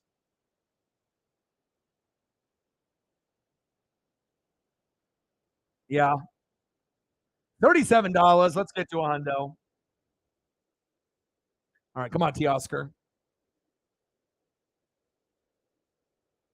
Bottom of the fifth, 2-0 Twins. So it's still doable, but it just feels like that first game when we had Castillo pitching, or maybe the game with like Kirby where he got fucked up and we lost 6-0 and we only had 3 hits all game. You can't win with a performance like that. So, and it's kind of funny where certain guys take a chance on themselves, like Le'Veon Bell. Remember when Le'Veon sat out? Idiot. If he would have actually played, things could have changed differently for his career. But when he held out, that was the beginning to the end of his career. Remember when Gurley and Le'Veon Bell were the best running backs in the league? And then all of a sudden, like a year or 2 years later, they're like non-existent. So it's one of those things where definitely underappreciated, and guys can be easily replaced. There we go. Teoscar with a double. There we go. There we go. Nice job, Teo. Next up, first baseman, Ty France. Let's go, Ty. They moved you from the 3 hole to the 7 hole. Get it fucking done. We need fucking an RBI here. Let's go. Oh, yeah. There's a lot of running backs that deserve to pay. Yeah, Jacobs was fantastic. Pollard, I've liked Pollard, and I've been vouching for Pollard for 3 years. I've been saying it for years and years and years, and finally they listened that, Pollard might be a better pass catcher, and he doesn't dance as much. He puts his foot in the ground and goes. And Pollard's been the better running back than Zeke for years, but Zeke and Dak are best friends, and it's political. So there was a big hesitancy to be like, well, let's bench Zeke for Pollard, because it was politics. But as you watch games when Zeke got hurt, or even when Zeke didn't get hurt, you give Pollard 10 looks. He'll probably get just as many yards as Zeke with 20. And that was very true. There were some games where I would watch where Pollard would get 10 carries for 90 yards and a touchdown, and Zeke would have 20 for like 50 yards. So obviously at some point you got to be able to use your best players, but sometimes people are fucking stupid. They're terrible, but they will be better with Sean Payton. I wish Sean Payton was actually coaching the Chargers with Herbert.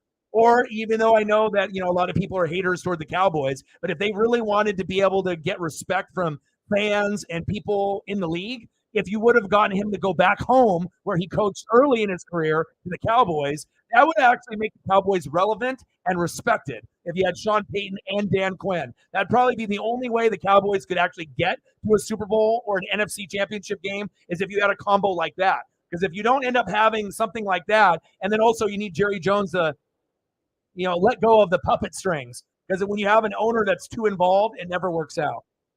That's facts. And again, the only way that it's going to get to the next level is if Jerry Jones passes away or sells the team. And he's not selling the team. And I don't want anyone to pass away or die, but the only way the Cowboys are ever going to get there is if he, relaxes, gives up control, which he's not willing to do.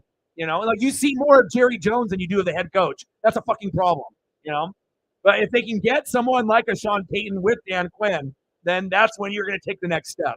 But who knows if that'll ever happen. So, yeah, absolutely. Okay, no problem. I'll get you plenty of photos when you come back and your eyes are healthy. Thank you for your support. I appreciate you. Don't go blind on me. Okay, get some rest. Appreciate you. Hi, France. Misses again. What's new?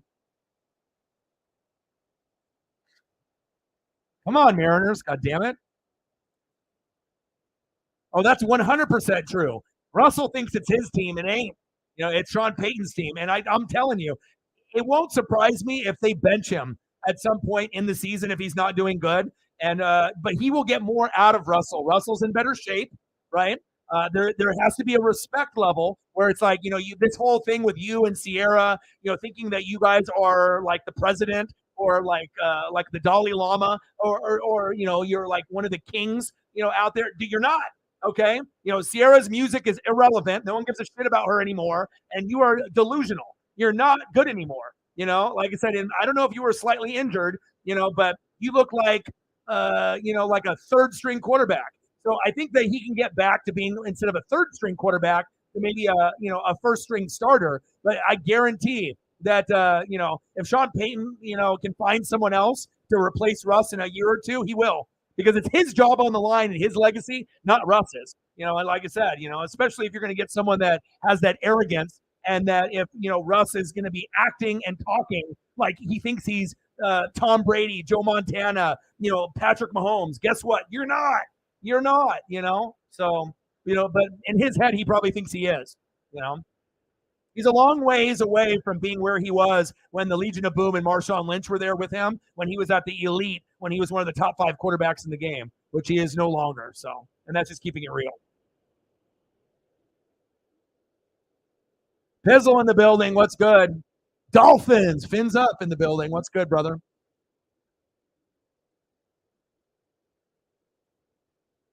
I'm telling you, we're going back to, there's a reason why we bat. There we go. Wild pitch. There's a reason why we suck, because we can't get 4 to 5 hits a game, and we can't really get 4 to 5 runs a game. But if we can end up getting, somewhere between 5 to 10 hits, and we manufacture 5 runs, we'll have a very good chance, to be able to win games. But it seems like when we get under 5, we lose like 90% of the games. Just because we you can't get consecutive hits, you can't get a rally going, and then a lot of times we leave guys stranded. Hell, the Mariners had a point a few weeks ago where we had bases loaded, no outs, to be able to win the game, and we couldn't even get 1 run. So that kind of sums up how the Mariners have been, this season. So.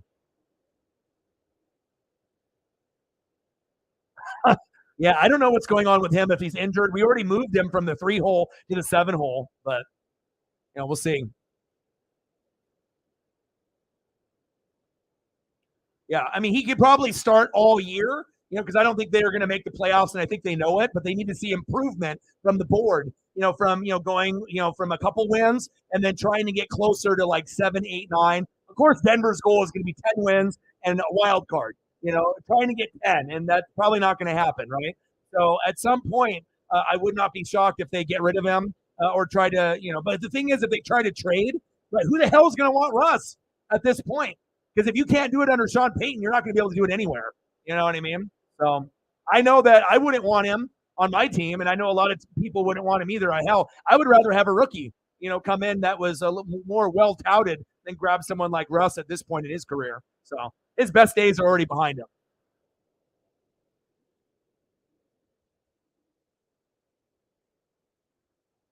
All right, here we go. Bases loaded. We got Jose Caballero. Who we need to have up right here is Kolten Wong. He can't hit, but he's patient, right? So he'll get hit by a pitch or get walked, and will easily get a run to come in automatically from being hit or walked. Jose, career with bases loaded, 125. He swings and reaches for pitches like Julio does. So, and he can't defend. So it's like I'd rather have a Kolten Wong guy that can defend and a guy that maybe can't hit, but he can still get to first base.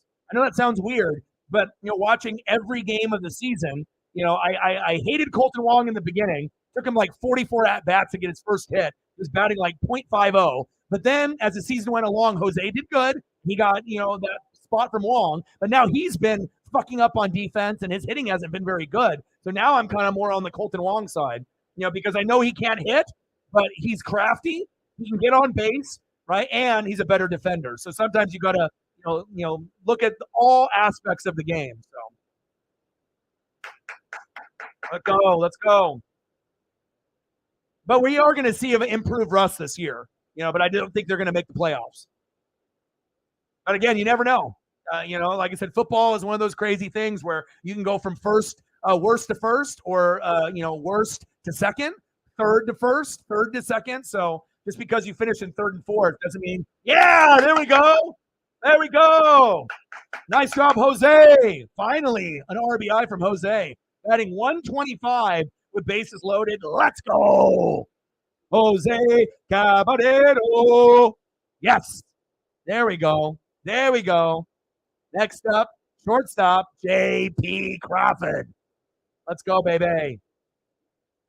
And we're just at the point where Sonny Gray is going to go out. And once Gray goes out, the game starts over, and we have a chance to win this game. But that's kind of how it's gone for the Mariners. When the pitcher has been pretty good, we struggle, 1 to 4 hits, and then the guy goes out in the 6th or 7th, and then we try to make a little bit of a comeback. 2-1 Twins. There we go. There we go. There we go. Yeah, no, Jose ain't going to get no grand salami. Bottom of the 5th, bases loaded, 1 out. And if it's me here, I'm JP, I don't even swing.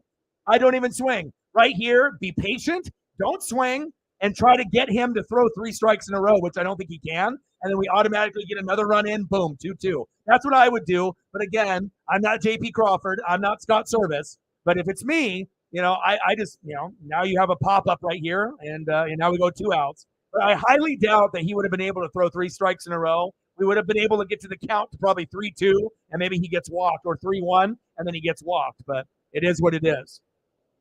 There's certain situational baseball where even though you can get a hit, sometimes just being patient and just testing the pitcher, to throw strikes. And a lot of times they can't when they're tired or they're on their way out. So, all right, Julio, let's go, baby. Next up, Julio Rodriguez. Come on, J-Rod. Come on, baby. We need you, baby. Ball in. Let's go, Julio. Seriously. I honestly, I feel that if I was a part of an organization, for film study, analytics, and knowledge, I think I definitely could help a college team or a pro team to kind of point out some things, And like I said, there's many times where, when I'm doing a stream where I'll have these like ESP moments where I'll think something or I'll say something and then it happens, and it's not just something regular. It's kind of like out of the norm, like the sports gods love your boy. I don't know why they love me so much, but I mean, that's me. I'm always looking outside the box. Most people look at sports black and white, but I look at that gray area, the analytics and the strategy. When other people are playing checkers, I'm playing chess. I'm trying to go a little bit deeper. So, but I definitely think I could help an organization for sure. This is my life. This is my legacy. Literally, all I do all day besides, hang out with Paisley, it's like I'm always reading and doing film study, following up on all the teams. It takes a lot of effort, but it's worth it. There's so many fans out there that are biased, with their teams and their players. It's nice to be able to educate and also, go over different types of strategies that aren't going to be explained on a normal MLB or NFL broadcast. But you have to understand the game and all aspects of it. Otherwise, it's not going to make sense. There we go. Pitches outside, 3-2 count. Let's go. And I appreciate that. I mean, there's a reason why EA Sports, in Madden stole catchphrases from me and put it in the game, like sack lunch, and there's a reason why Good Morning Football and Peter Schrager and a lot of people watch the show, even though I'm not famous yet, and steal material from me, Walked him. There we go. Yeah. Who would have thought Julio would actually be able to take one and see, look right there. Exactly what I said, a batter before. Just be patient and let him try to get you to strike out, which you can't hit the zone, and you're automatically going to get the run. I mean, like I said, I have these ESP moments. A lot of times it'll end up happening right away or within a few minutes, and there you go. And like I said, when you watch sports as much as me, and I've been watching since 85, history tends to repeat itself. Records are meant to be broken, but a lot of things tend to, you just have to notice, on what's going on. Kind of a surprising, though, because Julio's a guy that normally will swing at the first, 3 pitches, no matter where the hell it's at. So your boy knows. Let's go, baby. People stealing my catchphrases, but it's a little bit of an honor, but it's also annoying. That you especially for people like Schrager, who tries to come off as like the sports nerd, but he's just a nerd. I feel I'm a sports nerd, but I got a little bit of swagger. You know what I mean? I got my own kind of style. But it's like you got a guy that's supposed to be the sports nerd that is the smart guy, and he can't even come up with his own stuff. He's got to go to YouTube channels and steal shit from people and act like it's his. So in one aspect, it's an honor that they're stealing from me because it's the biggest form of flattery when you're stealing my shit. But also when you're not giving me credit for it and you're acting like you made it up, come on, man.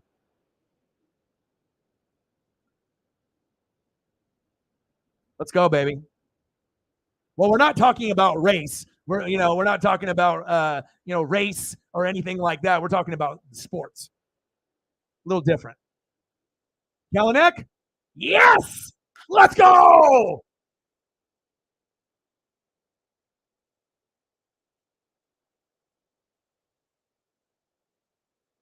Yes! There we go, baby. Let's go. Yeah.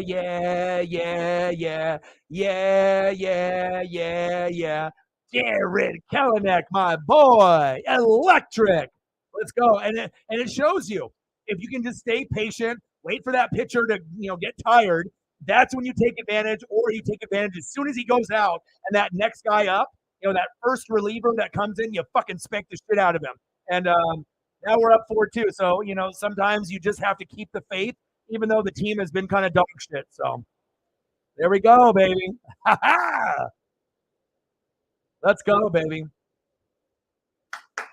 And just the fact that Julio was able to not swing and go on, that manufactured not only a tie game, but 2 more. So it shows you how important it is to take walks, not swing. It's like you're so eager to hit home runs, but we need to be focusing on base hits or not swinging at all and just getting the first, the strategy of it all. Let's go. Bottom of the 5th, 2 outs, 1-1 count, 4-2 M's, baby. All right, let's go, Dino. Let's go, baby.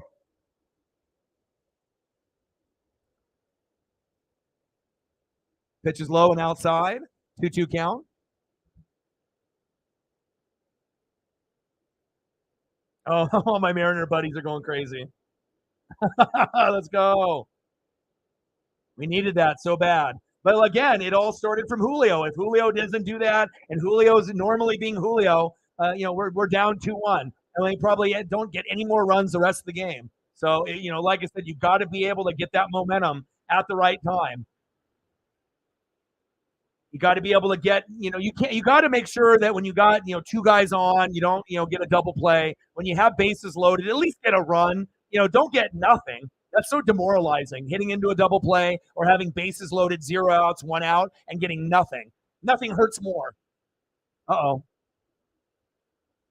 All right. All right. There we go.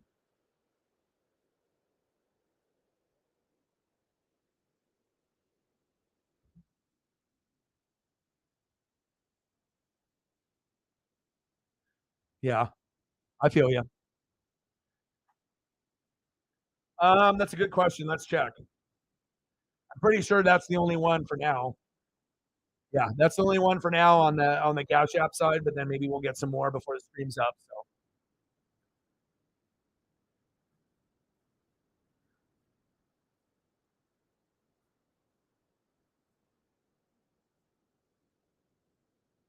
damn it.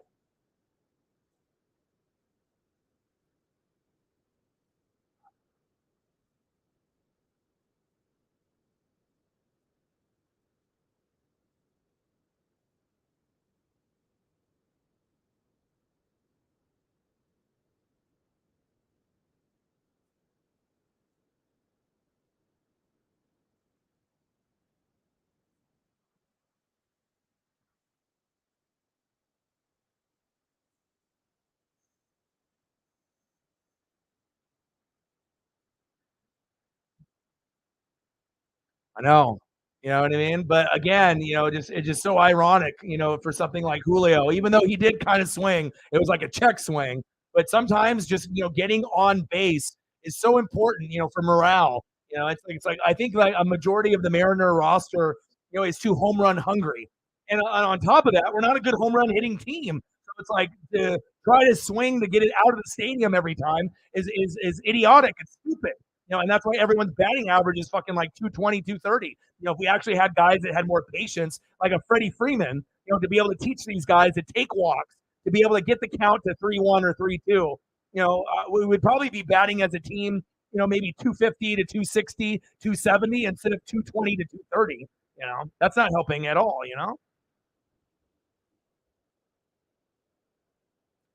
Oh, don't feel bad, Mike. You're good, bro. 94 pitches for Gilbert. 5 Ks, so not ideal, but not terrible either. You know. There we go, Logan. Now we got Gabe Spire in. So I would say, not the greatest performance, but he's had three. He had a complete game. Last start was pretty good, and then this start he actually got some run support. So as long as we hang on, that's probably three decent starts for Logan Gilbert. And obviously started off decent, then got like depressed and was like playing like shit. And at least he got some run support today, so that's good. But also, too, Logan Gilbert ended up getting an A lineup. Normally, he doesn't see this kind of lineup. Normally, you have Crawford, Julio, Kelenic, Suarez, right? And then maybe that's like we'll have Murphy or Colton Wong or, like a Taylor Trammell or, someone else. Dylan Moore. Usually, when Logan Gilbert pitches, the 7, 8, 9 is terrible. So it's like you got three guys that aren't going to do anything. But this lineup is actually one of our A lineups, and it worked. So that's nice that they gave him an A lineup, not like a C lineup. Because if we had a C lineup, we're probably losing right now 2-0. So dribbler to first. There we go. Spire got it. One away. Oh, yeah. Julio's been pressing way too much. But it's not just him, almost the whole team. So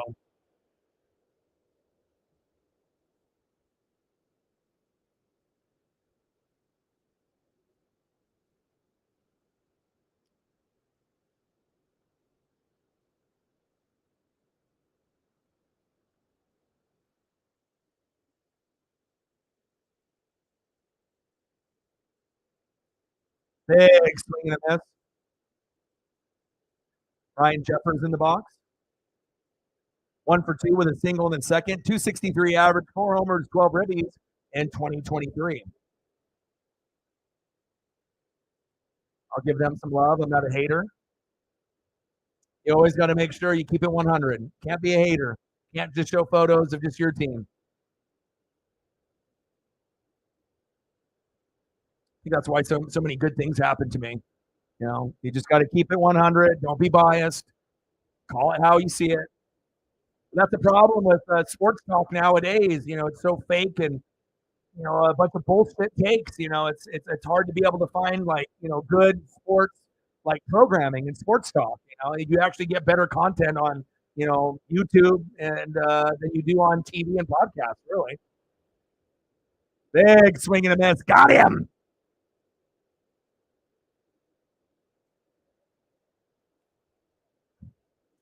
Good old winning streak. Winning streak. 3 games. Oh, it's all good.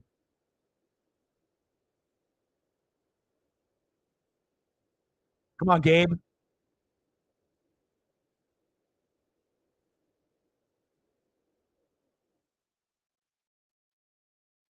Joey Gallo in the box.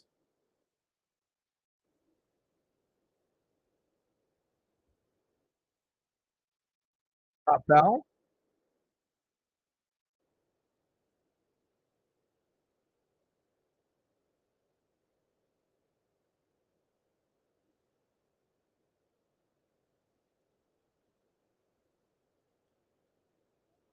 Yes. Keep me updated on that if you got any new news or anything on that. I'm definitely interested with that. Did you get a chance to watch the NASCAR race this morning, Mike? I'm kind of mad that I didn't get to watch it, but if they have a replay on tomorrow, I'm going to watch it. I know that Kyle Busch, fucking wrecked early. I saw that on my notification. Hit the wall. Uh-oh. All the way to the warning track. Back. Gone. Joey Gallo with a homer. Why? Damn it. Fuck. 4-3. Maybe we should have kept Logan Gilbert in there for one more inning. Damn it. There's Joey Gallo with a homer. Well, at least the game is competitive. God damn it.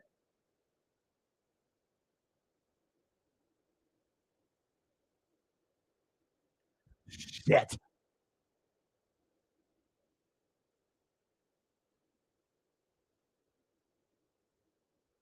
Joey Gallo. Boo. All right. Got to send that to the Mariner fans. Not good. My boy Justin.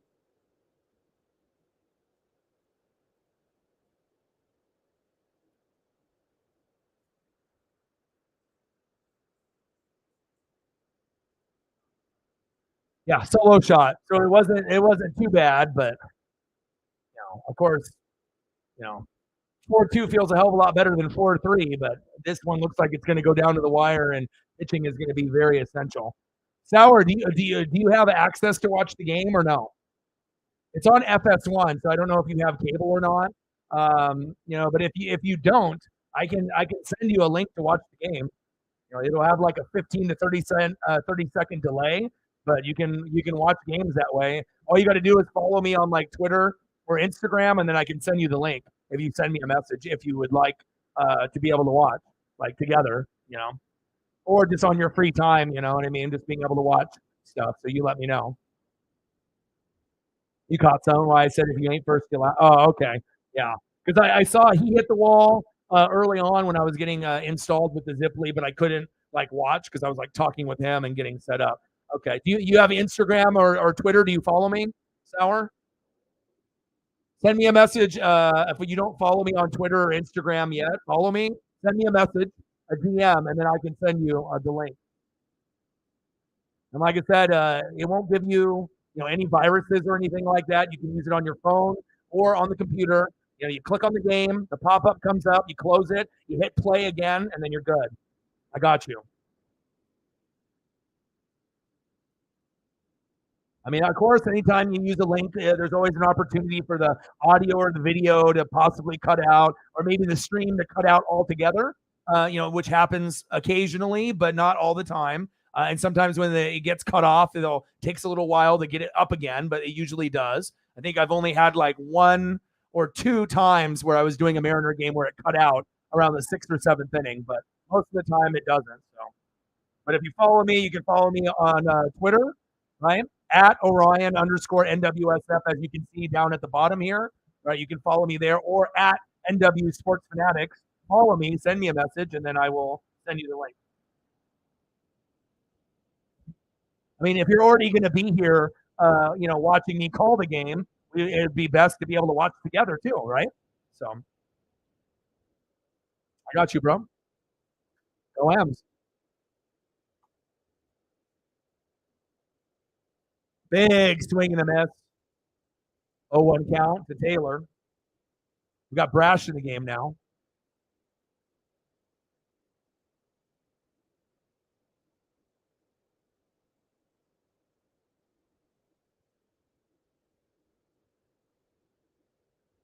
There we go. I do like Brash. That's my favorite, probably mid reliever that we have on the team. I like him because we usually go him, Topa, and then Munoz and Seawald. So, like I said, I feel as far as our pitching staff is concerned, like Saucedo and Spire and some of these guys are shaky. But as going through Brash and then Topa's a little shaky, but Brash, Munoz, and Seawald for the most part get it done. It's usually the guy after Brash in the seventh inning that might fuck up. So there we go, Brash. Yeah, yeah, yeah. There we go. Good job.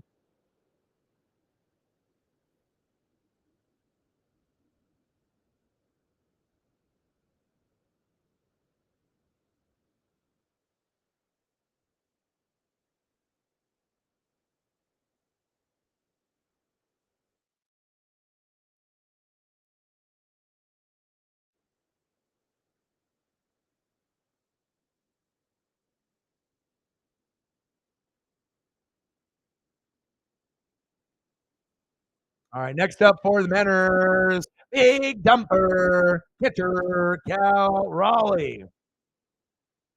Batting second, right fielder Teoscar Hernandez.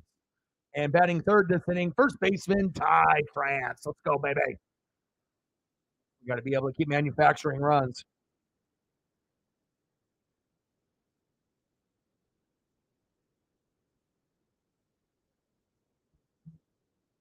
All right, I got to go grab me my Snapple here real quick. Give me one sec.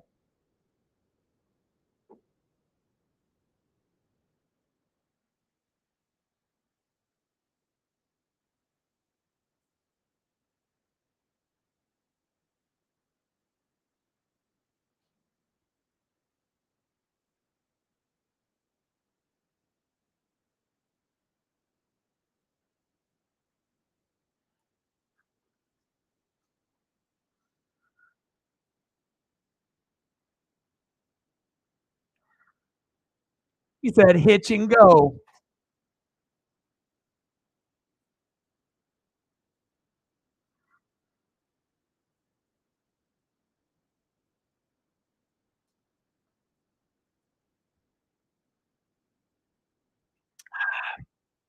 Oh, that's good. Nothing like a mango madness in the freezer. All right, come on, Mariners. Bottom of the sixth, 4-3 M's. All right, we got to make Sunny Grape. We got to make Sunny Grape pay. Come on, baby.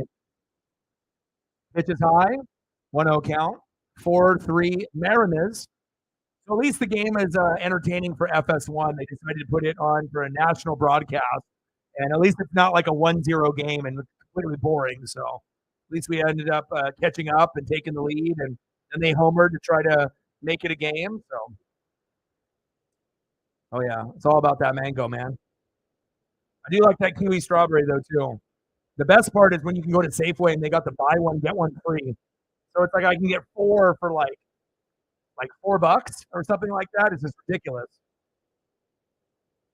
Four for $4 or four for $4.50.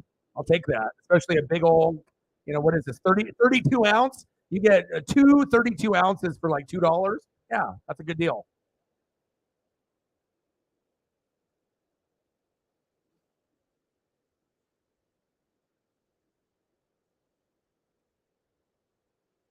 Lead off walk.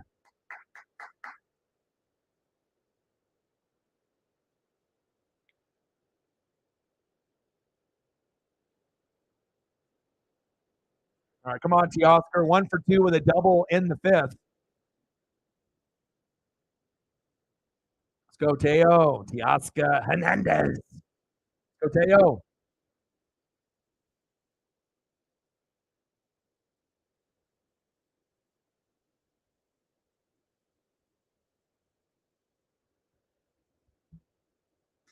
Bottom of the sixth, 4-3 Mariners. Chopper. Oh my God, another double play. You got to be shitting me. Luckily, he wasn't able to flip it to second, but Teoscar almost went into a double play again. Come on, Teoscar. Damn it. Runner at least gets a second for Cal. Next up, maybe one of the coldest hitters on the Mariners, first baseman Ty France. Wake up, my guy. You were an all-star last year, and now you're just hanging on by a fucking thread. Come on. You're better than that, Ty.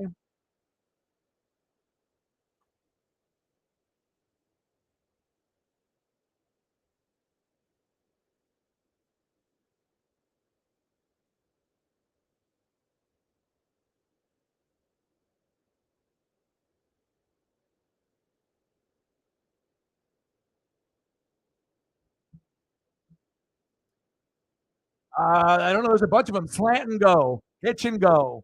There's a bunch of them out there, bro.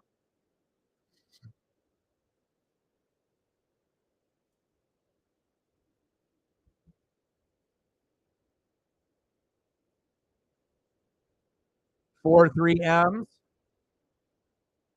Out and up. Quick out and up, you know.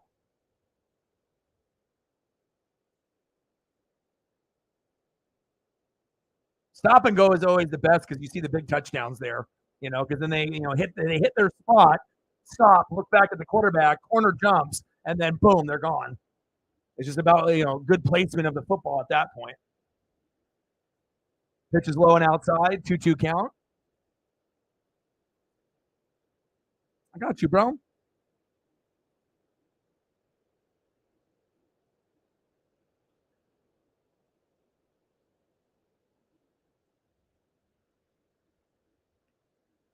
Two pitch for Sonny Gray. Get his ass out of there. Chopper right up the middle. Throw to first. Runner advances to third. Cal Raleigh at third now. All right, here we go. Mike Ford. We can get a homer here. You know, he normally tries to do it when it's like the eighth or the ninth inning, but he definitely can get an RBI here. It's not impossible. Ford, at one point or another, I still think at this point, I think he's leading the team in batting average still. He's number one on the team with a 264 batting average. It's ridiculous. That's when you know the Mariners are booty cheeks, where no one is batting higher than 264. My God. Straight booty. Yeah, I am too. I'm ready for football as well. I've been ready for football as soon as the draft ended and the Super Bowl ended. 2-0 count to Mike Ford.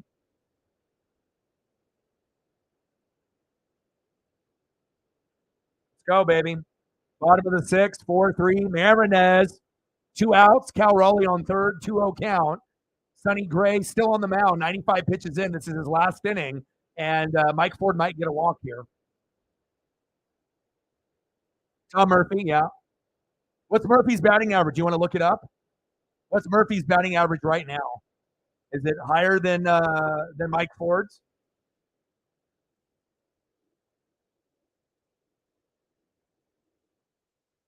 But also, if Murphy and Ford's batting average is higher, they have less starts also. They haven't played as much, but still, you got to give credit where credit's due.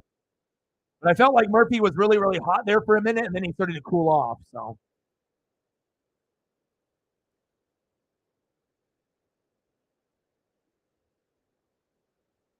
Ford, chop foul. Full count, 3-2 count.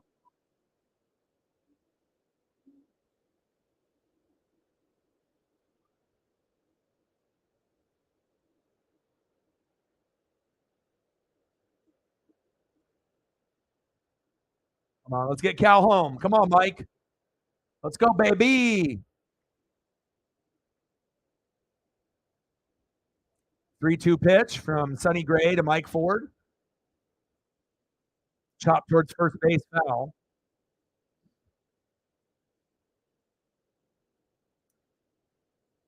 Now, we haven't had Reflect and Mike in the building at the same time in a minute.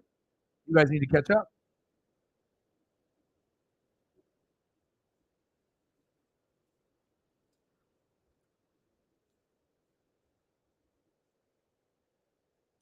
3-2 pitch. Ford. Line drive foul. Look at the pitch count in the fifth. 36 pitches in the fifth. Woo! He's at 100 now. It's the beginning of the end for you. Let's go for. I mean, it'd be great to get a double here, or even just an RBI single. Just let's extend the lead and let's get it to 5-3. Let's do it. 5-3. Let's get it. Wild pitch. Yes.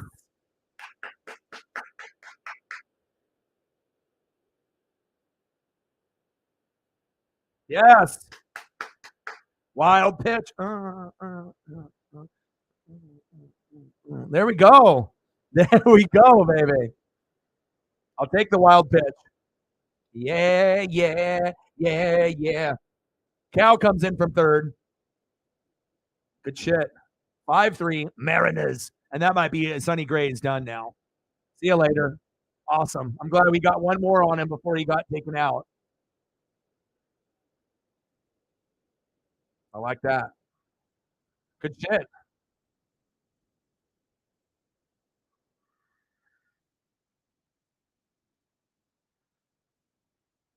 Hey, let's go. Hey, Sal, are you going to message me, bro? You got Twitter or Instagram? All you got to do is just send me a message, bro. Follow me, send me a message so I can get you the link, bro, if you want to watch. I got you. Reflect with the 20. Let's go. Woo woo. Any way we can get it. Bang, bang, bang, boom, boom, boom. Bang, bang. $20 holla. We'll take it any way that we can get it. Wild pitch, hit by pitch, a walk, whatever. We'll do it. What do you want for photos? You got any vintage Mariners that you want to see, or you want some Edgar or Randy or Griffey? You let me know. Alex Cora, Harold Reynolds, Dan Wilson, John Olerud, Chris Bosio. I got you. Appreciate you. Well, they're a shitty hitting team as well, so I think we'll have to. It's a kind of a wait and see approach. So sometimes they play good like us, and sometimes they play terrible. So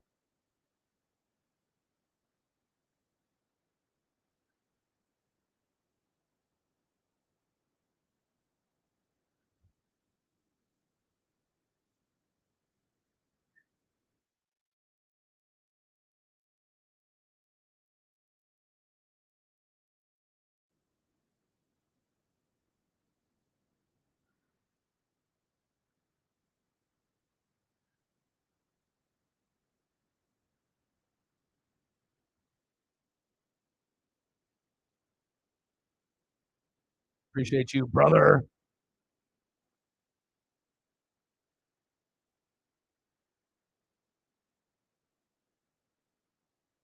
Oliver Ortega coming in. Let's rough his ass up too.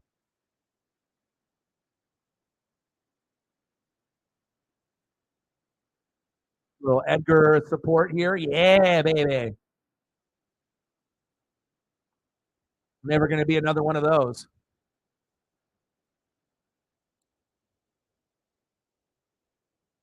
Let's go M's, baby.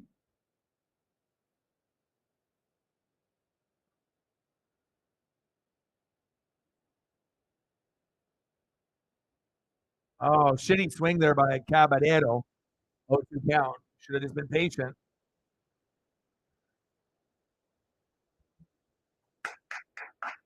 Let's go, baby.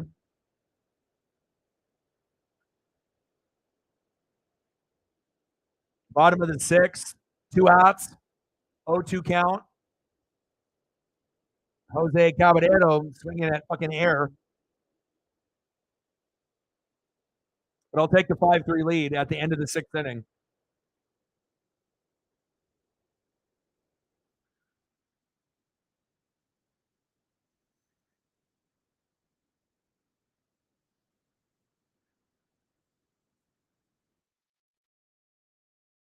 Get some good photos up here for Flex.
Fucking moose is loose.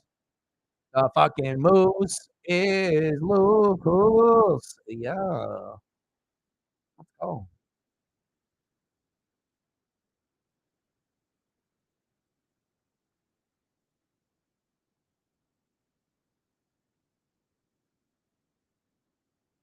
let's go, baby.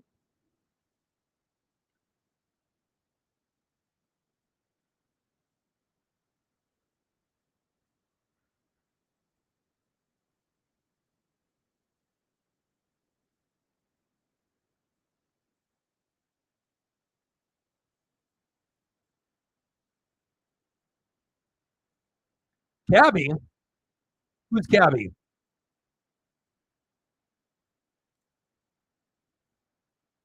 Hi, Paisley. I love you. All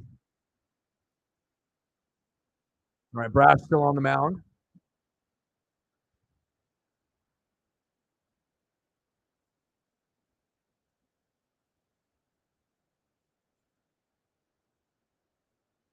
Pitch is high.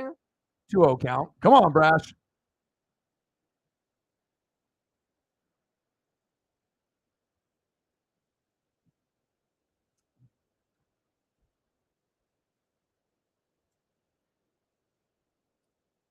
Hi, Paisley. Paisley's in here giving Dad some snuggles.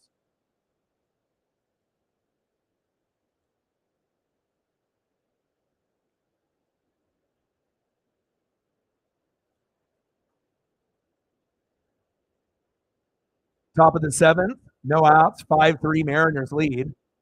Pitch is inside to Correa. 3-1 count.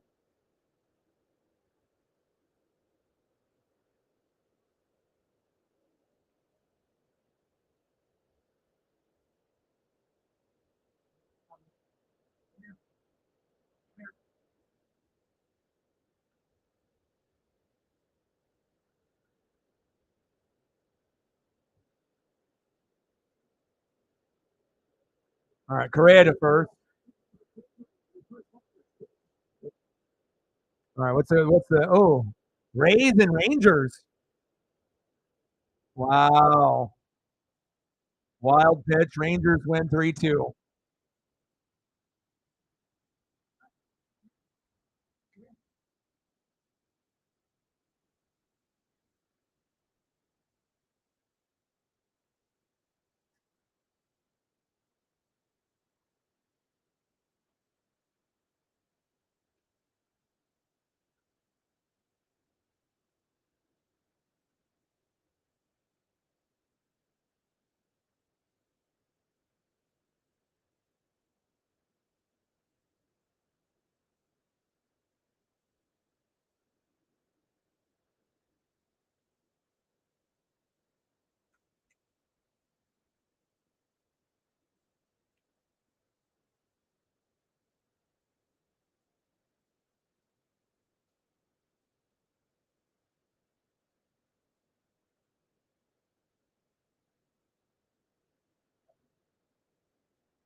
No, I think Rangers won just there. They just did a live look in off a wild pitch.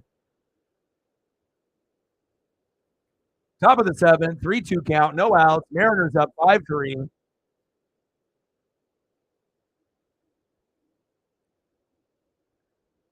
Yeah.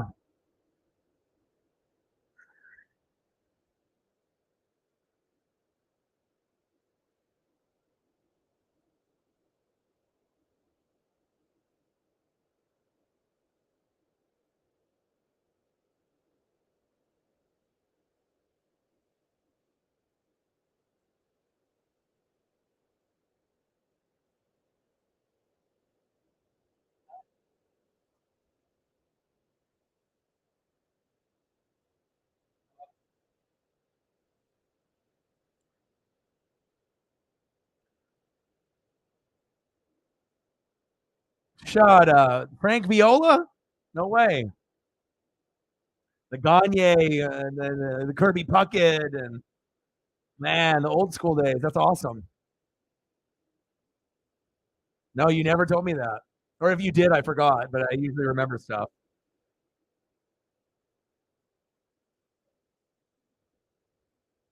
3-2 pitch from Brash. Got him! There we go. Second strikeout for Brash. Wah, wah, wah. There we go. Nice job.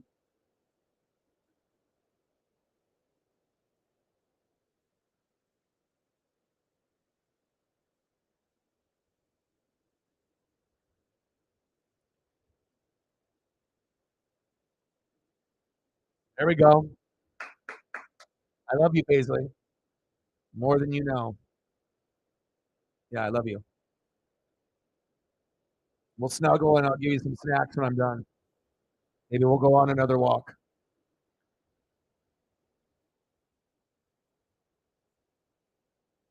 Oh, really?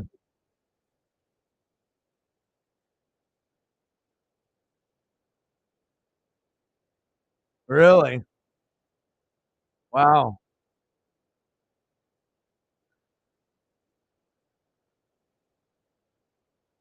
Frank was divorced to his daughter at the time. Oh, wow. I remember Frank when I was a kid. Damn sure. I had a bunch of baseball cards of him for sure.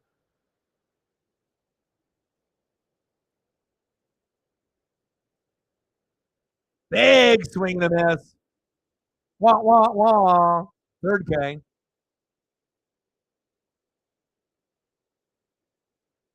mean, as long as we can try to get Correa and Buxton out of there as much as possible. Because obviously those are their two best players. Nice. Buxton. Not today, baby. Not today. Next up, first baseman Alex Kirilloff. Kirilloff. All right, let's hang on, baby. Let's hang on. Finish strong. Last stream at this house. I want a dub. And then I'll be moving into my other location here tomorrow, 100%. So, God damn it. Yeah, runners on first and third now. Come on.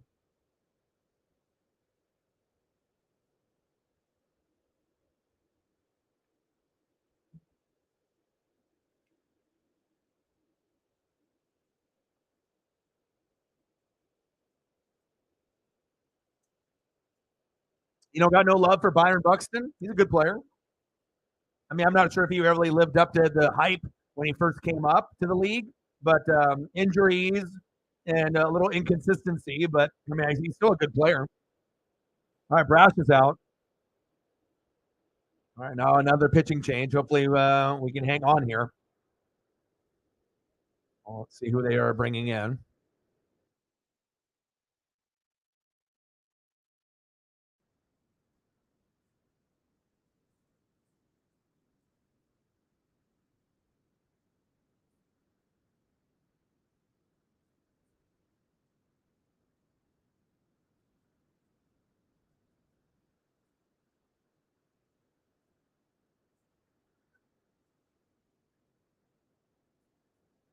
Oh, Munoz is coming in. Oh shit. Okay. They're not fucking around now. They're like, Brash, get your fucking silly ass out of there. Let's get our guy in here.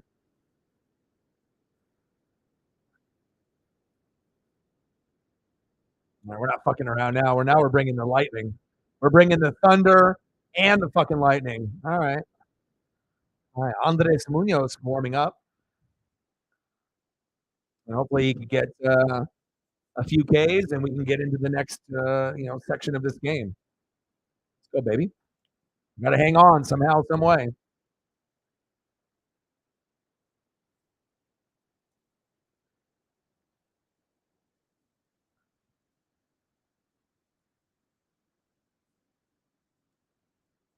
Yeah, usually the rotation for us in most cases, depending on if our pitcher goes six, or seven, but typically it'll go Brash, like in the sixth, seventh, usually Topa, 8th Munoz, and then 9th Seawald. But sometimes they'll, throw an Aspire or Sauciado or something in there, and typically they fuck up. But it is what it is.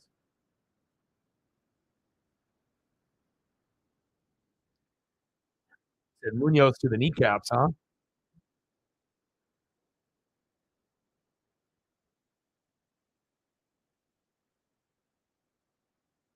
Yeah, we definitely are aging ourselves when we talk about guys like that. And it's just crazy too, when if you're over 40, that you're starting to see like the kids of the players that we watched when we were younger. Their kids are in the league now or about to get into the league. It's wild. All right, 18 games, 2-2 record, 2.65 ERA, 17 innings pitched, 5 walks, 25 strikeouts. Let's fucking go. We're not fucking around anymore. Let's go, baby. Munoz. All right, let's give up no more runs, baby. Oh, right down the middle for a strike. Oh, Solano, you're fucked. Let's go. 250 average, 2 homers, 7 ribbies for Solano. All right, Donovan, I'm not a hater. I'll show your photo. On the corner, should have been a strike, called ball. I give the Twins some love, but not too much. Just a little bit.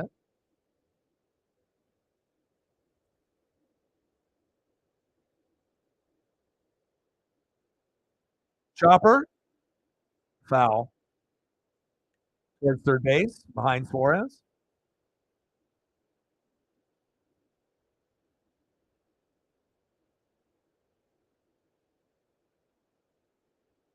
Top of the 7th. 2 outs. Runners on the corners. Marinez, 5. Twins 3. Come on. It's on FS1, so anyone can watch this. Pitch is low and outside. 2-2 count.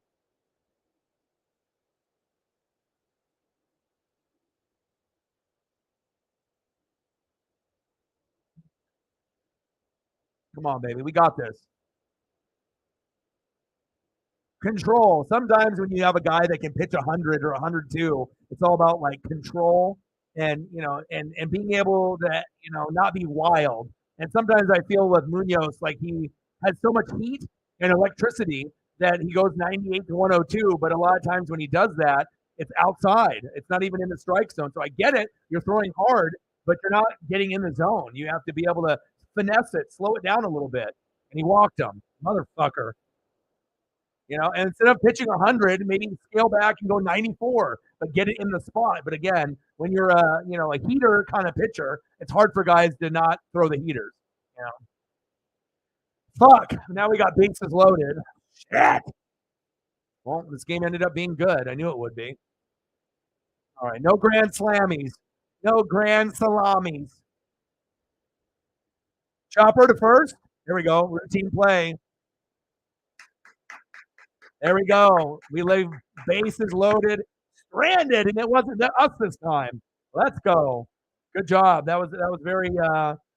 He definitely rushed that right there. Not at bat, but I'll take it. If you can leave 3 guys on, I mean, hell, I don't want to go into the next inning being down 7-5 or 6-5. So, nice job.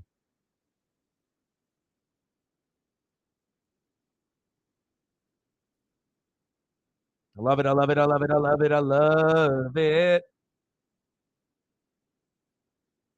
Mitch Williams, that's a name for you.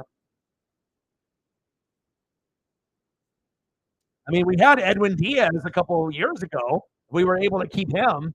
That would have been ideal. And that's probably the best closer that we had in a while. I mean, Mariano Rivera's don't grow on trees anymore. So, and they never did. Hopefully, we can find a way to hang on here. Anything you want to see for photos reflect based off your dono? I know I threw up a couple Griffey's and Randy's and Edgar's. Anything that you want to see? I got you.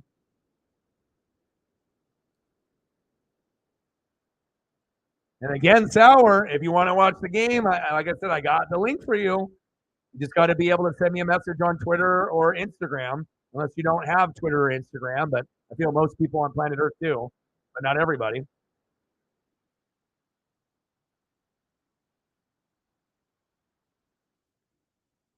All right, man. You have a good one. Appreciate you, Mike. JJ Butts. Oh man, that's a throwback.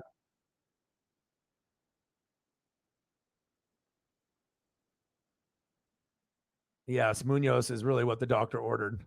Absolutely.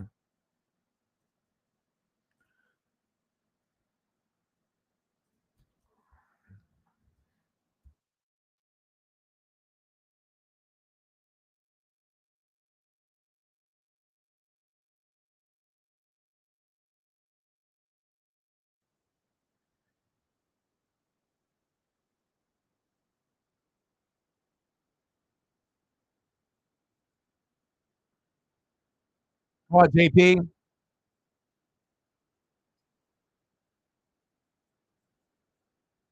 Come on, JP.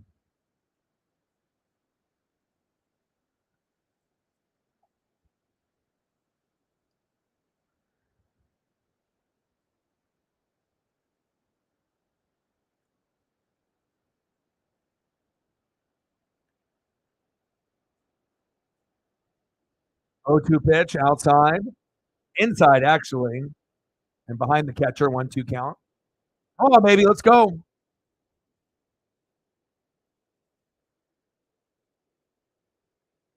Pitches outside, 2-2 count to JP.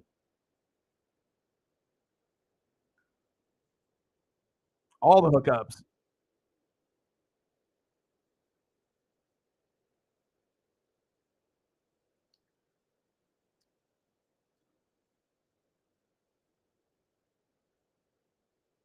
Let's go, JP. Bottom of the seventh, 3-2 count. We're up by 2. No outs. Come on, JP. JP. Ah, damn it. It didn't drop. One away. Damn it. It's like go 3 for 4, and the next game go 0 for 4. Oh, he almost fell down in the dugout. JP, don't fall down, brother. Next up, Julio Rodriguez. Let's go, J Rod.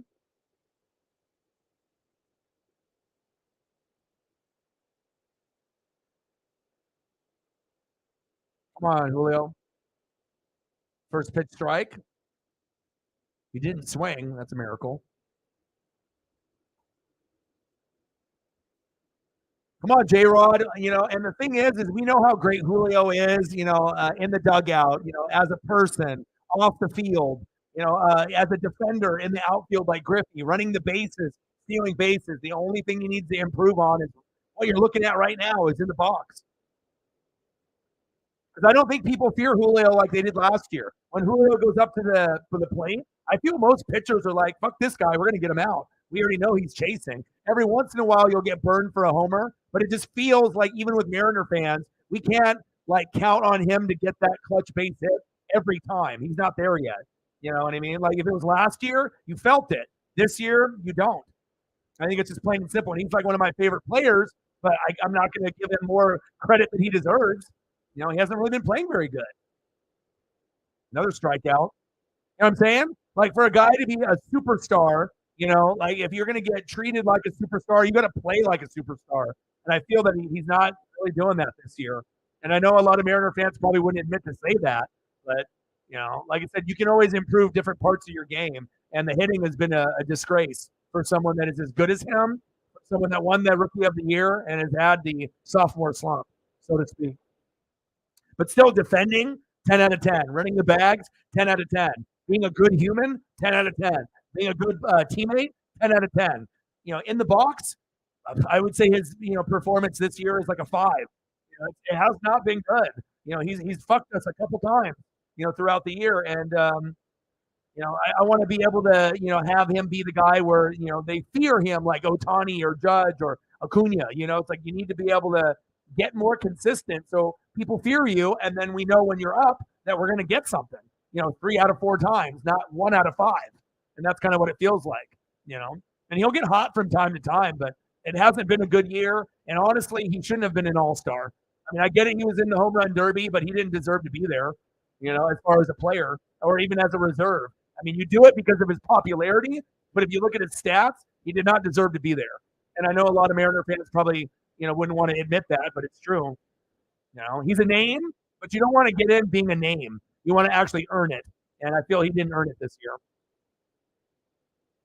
That's just being real. So that's why you got to be critical of not only other teams and other players, but you got to be critical of your own. You can't sugarcoat shit and say, "Oh, how great Julio is," just because I'm a Mariner fan. But that's what most Mariner fans do. They overlook some of the bullshit and try to just slide it under the rug.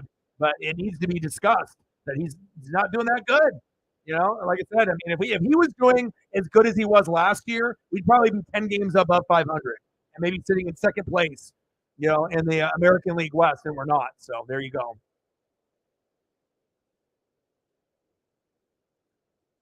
I tried it on Amazon.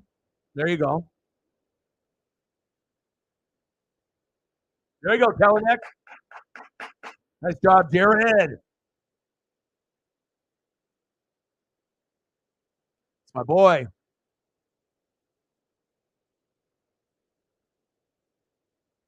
Elliot in the building. What's good, baby? I know. That's why he's going to get the MVP. We already know that. And it won't be his last.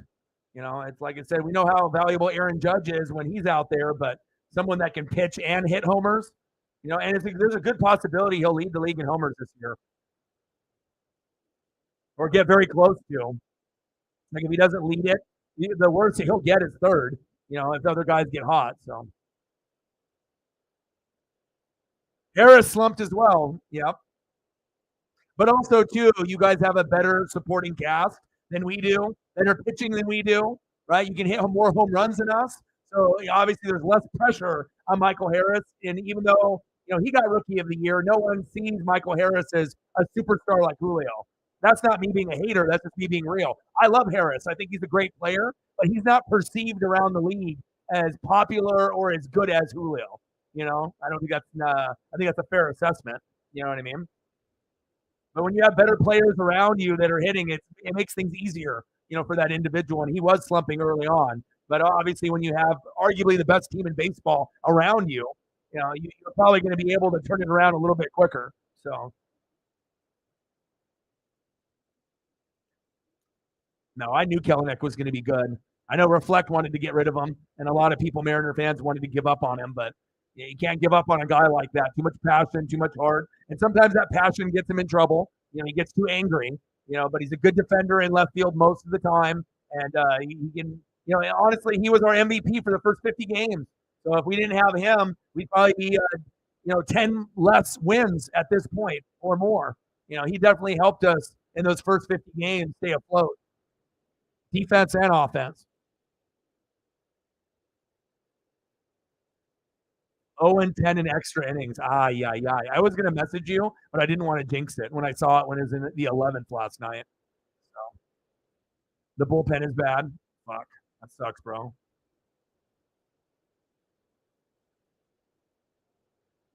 Fucking Ohtani with 35 homers. That's crazy. One of the best pitchers in the league, and he gets 50 home runs. I mean, that's what I'm saying. Like, the Ohtani could have got it last year, and then it just so happens that Judge got hurt this year, and then Ohtani's, undoubtedly unanimous MVP. I mean, obviously we know Ronald Acuna is playing very, very well, but I mean, Ronald ain't pitching and hitting. So, I mean, at some point we got to stop kidding ourselves. And I mean, Ohtani is going to be in the mix every year. Just imagine if Ohtani actually went to a good team too, where he ends up getting like top 5 pitching stats and being like a number 1 or number 2 hitter in baseball. I mean, it's possible. He just needs to, find a way to go to the Dodgers or somewhere else. Uh-oh. Uh-oh. Uh-oh. Back. God, baby! Gino. Boom.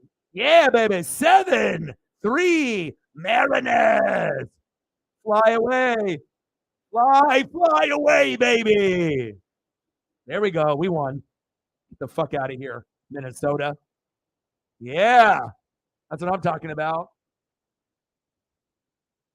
Yes.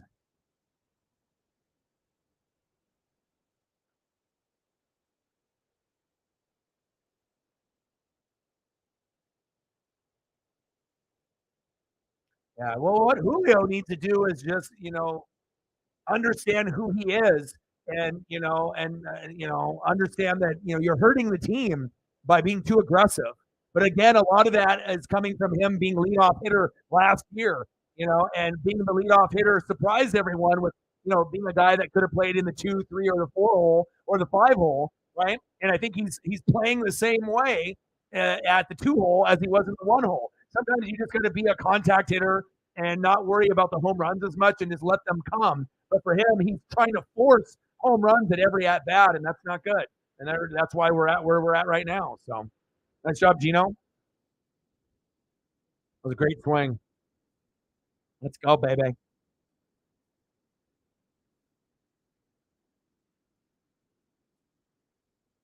End of the 7th inning, baby. 7-3 Mariners. And we only have 7 hits. And we have 7 runs. That's pretty remarkable. So I'll take it. Let's go to the top of the 8th and beat these bitches.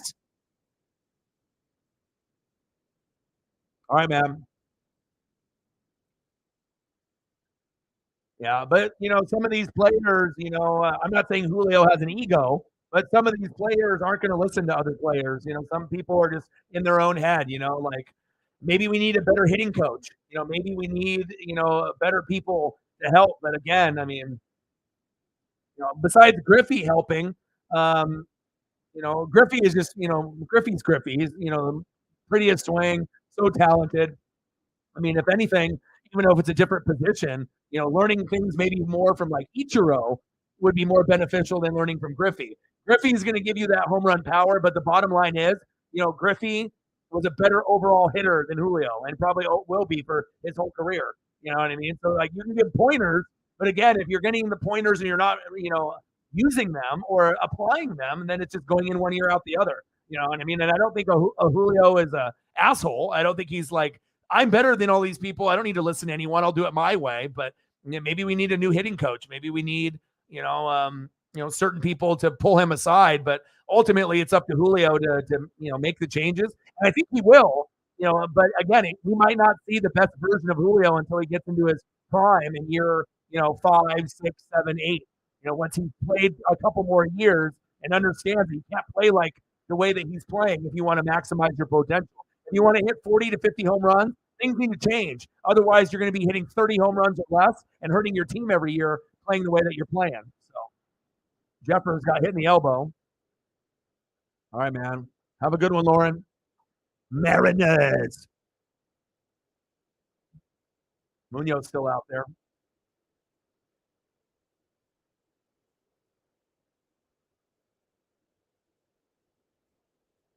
Gino, baby.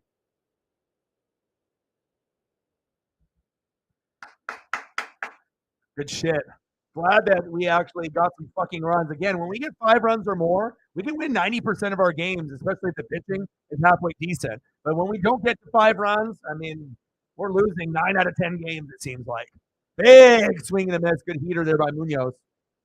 Andres. They said, fuck it, Andres, we're going to have you in the 7th and the 8th, baby.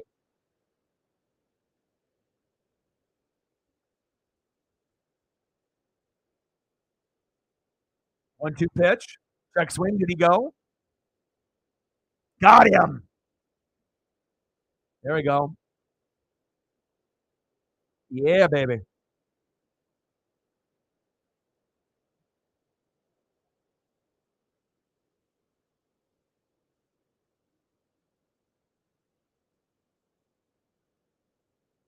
Yes, he did.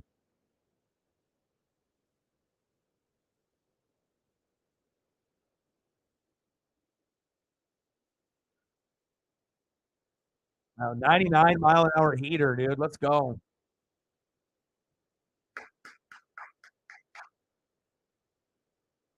All right, Matt.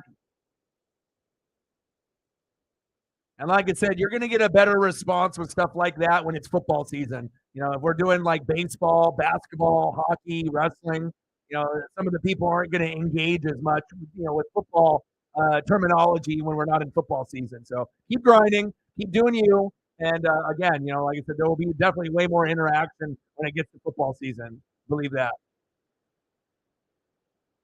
There we go. Have a good one, Matt. Enjoy that Hawaii weather, baby.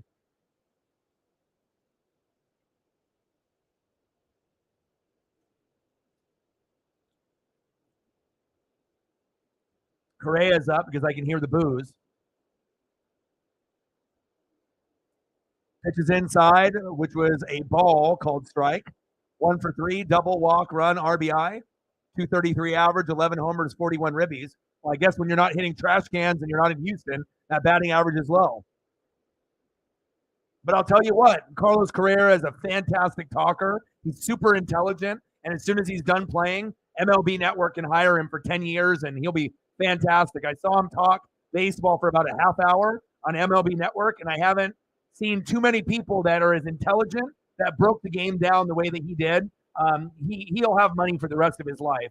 He's super talented, and don't be surprised when his career is over that if you see him, on MLB Network, like a Harold Reynolds on there, very good. I guess it just depends if he wants to work, for MLB Network. But hell, if you can just talk baseball, be yourself, get paid after your career's over, why not, right? Hell, I would do it.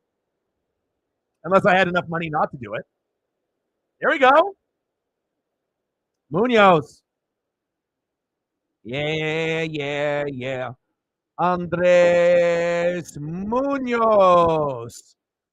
My boy. Here we go. Mariner Moose is going to come out for that. Yeah. Huh? You the man, Mariner Moose says. Andres, you the man. Nice job.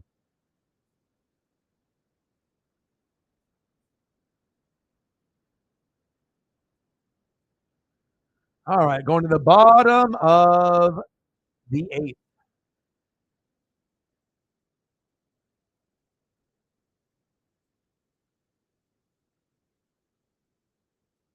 $57 doll hairs. Let's get to a hundo. 43 to go.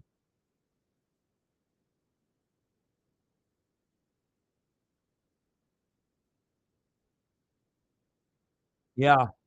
Yeah, he definitely was a spark, and he makes the players in the lineup better. But like I said, when you can't hit, it's or when you can't pitch, or when you can't do either one, it's just so heartbreaking, especially when you had really good success last year. But what it shows you, what you did last year doesn't mean fit the next year. It just it's like on the NFL side, unless you're like the Chiefs and Patrick Mahomes, But for a lot of times in baseball, you can be a really, really solid team, right? And go into the next year thinking you're going to go to the playoffs, make a deep, deep run, and then you realize that your team is just booty cheeks. And like I said, I think the Mets, the Padres, the Cardinals, the Mariners, all of us got kind of slapped in the face. And even with the Mets, I don't even have to include them because last year they were but Cardinals were good last year, Mariners were good last year, Padres were good last year, and none of us are good this year. So Munoz. 3 outs to a Mariners win. A's are 25 and 70, yeah, because their fans don't show up and support because the ownership is terrible. It's like they get 1,000 or 2,000 people in a stadium that can hold like 20 to 40,000. Like boycotting, I get it. But hell, if you want to be able to get memorabilia, that's the stadium to go to. I mean, shit. If I lived in the Oakland area and I was an A's fan, shit, I probably could get a ball a game. If I was in the right spot at the right time, or at least a ball every other game. If you're crafty, with only 2,000 people in the stadium, and then hell, you could probably sneak down. It's like you could pay for a $5 ticket and sit in the front row. Who's going to check you? Nobody fucking there. But then again, you're going to be seeing shitty baseball, so I guess you have to be a fan of the other team coming in rather than maybe the A's, unless you just love watching, teams lose. Shit, I probably could, bro. I mean, if I'm already in like crowded stadiums, and I already have a good track record as I do, I'd be Zach Campbell, but not an asshole. All right, we got Teoscar Hernandez in the box. Come on, Teo. Bottom of the 8th, 7-3, Mariners. Mariners.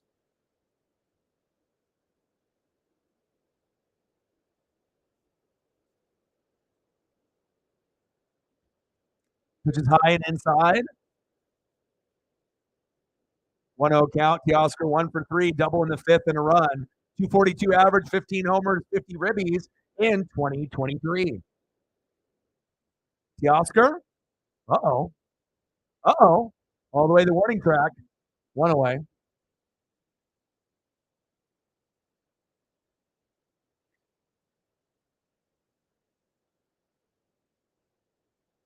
Oh, Ohtani.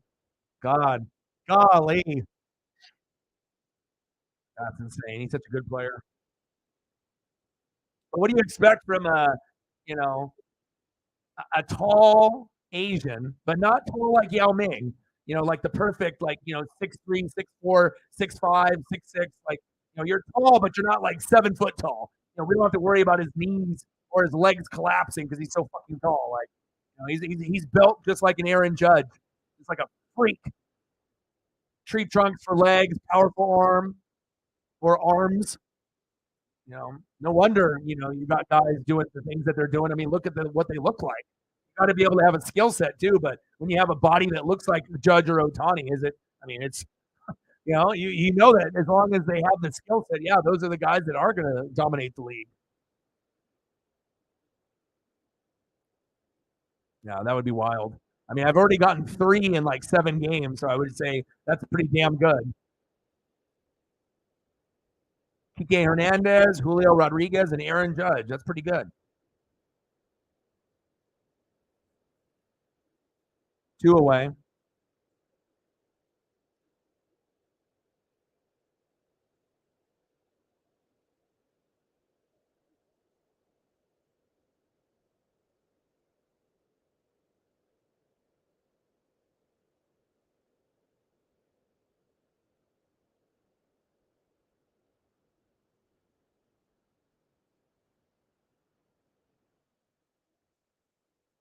Let's go, Mike. Top foul.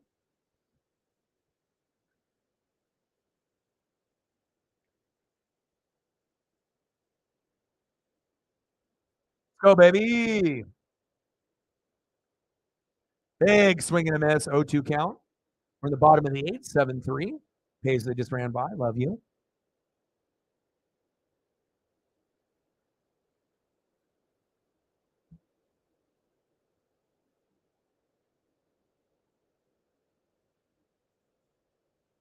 Popped up.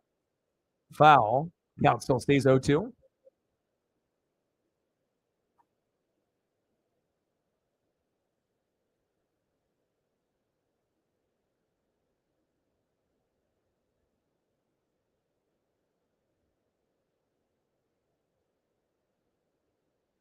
Chopper. Wow. Threw it off a hop. First baseman fell down, but got him. All right, let's go to the top of the 9th. We're 3 outs away from a Mariners win, baby. What a comeback for us. I mean, it definitely could have been very, very bad.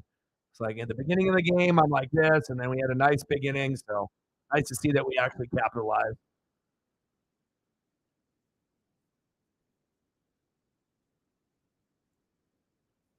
Let's go to the top of the 9th, baby.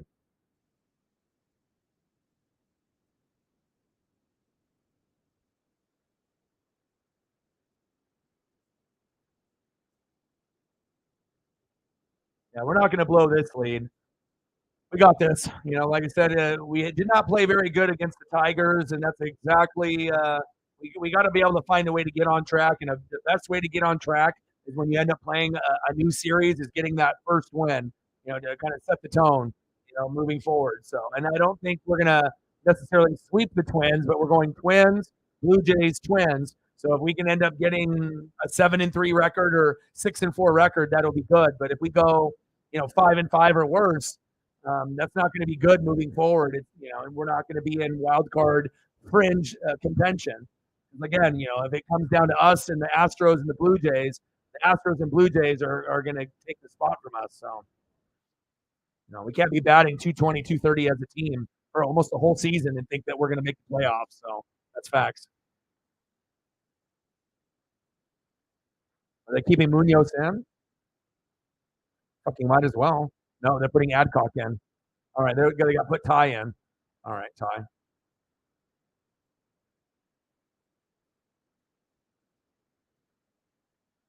Ty instead of Seawald, giving him an opportunity to close the game out. Ooh, okay. Okay. Marinez. Let's go, Ty. Cool photo of him. 10 games, 0-0 record, .69 ERA, 13 innings pitched, 0 walks. Keep that in mind. 8 Ks. He's kind of good. He's kind of good. Let's go.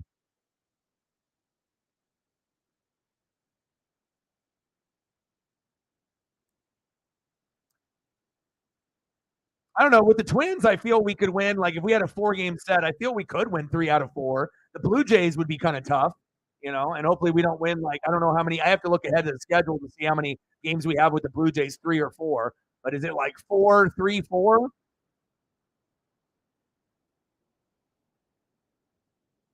Or 4-3-3, something like that, or 4-4-3? We'll find out. Mariner Moose.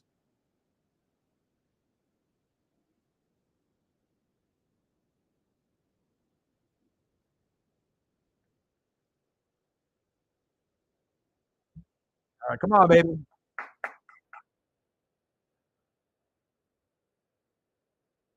So Blue Jays is 3. So we're going 4-3-3 or 4-3-4. This is a 4-game set, I believe, against the Twins. But I have to look at the schedule and whatnot. So I was busy prepping and whatnot. 7-3 M's, as you can see. Top of the ninth, 1-1 count. Live on FS1. Pitches low and inside, 2-1 count.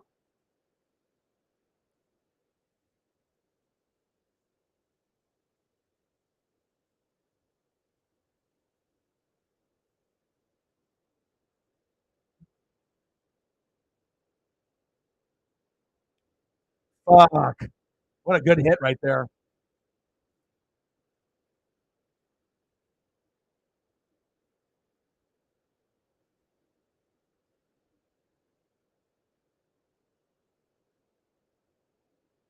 My goodness.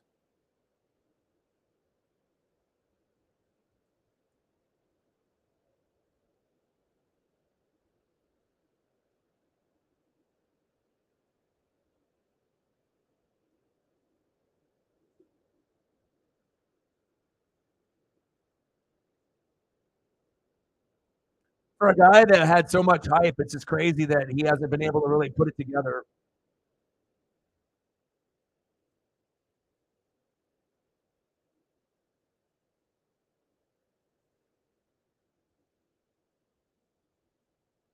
Yeah.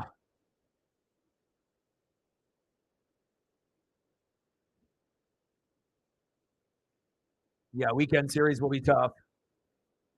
We always play up to the Blue Jays, especially, they were good last year. We were good last year. We've traded players back and forth with each other. And I feel that we're two of the kind of young, up and coming teams. And definitely there's a rivalry there, too. So it's exciting. I think we play our best baseball when we play teams like that, or like the Astros, it's like, or Angels. We know that we're not going to win them all, but we're going to fight you to the very end, or at least try to.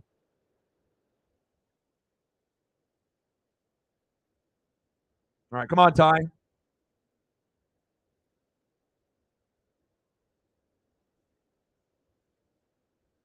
Top of the ninth, 1-2 count, runner at first, no out, 7-3 lead for the M's. Big swing and a miss. Got him. Buxton, sit down.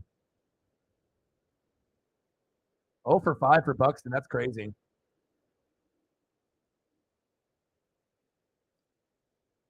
Next up, first baseman Alex Carrillo.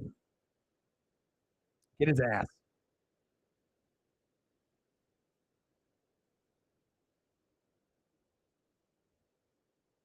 Oh, Musgrove and Manoa. Nice. Popped up. Right to Kelenic. There we go. 2 away. Let's end this game. 1 more out. Yeah, yeah, yeah. Let's go, Ty.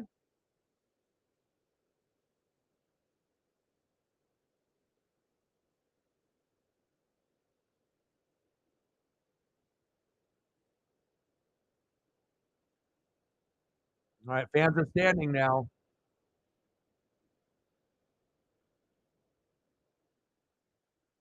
Yeah, hasn't been as good as he was last year. I think you could say that probably for a lot of people. So pitch is inside. 1-0 count.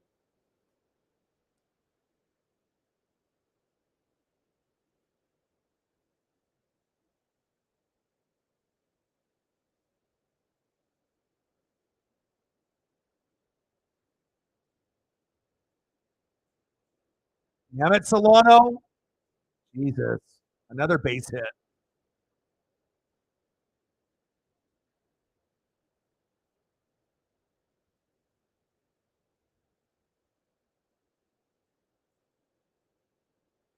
Yeah. Also, you have to believe that you're going to win. And I'm not sure if the belief is there with some of our teams. You know, I think the Mariners believe that we can do it, but I don't know. I feel like the Cardinals and Padres, you're a little bit better off than the Cardinals right now. But I don't know, man. I'm not sure if the team even believes that they can turn it around. And that's important. You know, like the Mets don't look like they're going to turn it around. Cardinals aren't turning it around. But I think the Padres and Mariners have the best chance to turn it around. But again, your struggles are on our end, but maybe even worse than us now with the hitting. I mean, we're bad, but also sometimes your pitching falls through too. So, but again, your pitching is a strong suit. You just have to have your names live up to their potential, and a lot of the big names are not doing the job, and then that rubs off on the medium, tier players, like Cronzone and Kim, and they'll do better. You can't rely on Kim to lead the charge. That's asking too much pressure. 0-2 pitch outside. 1-2 count.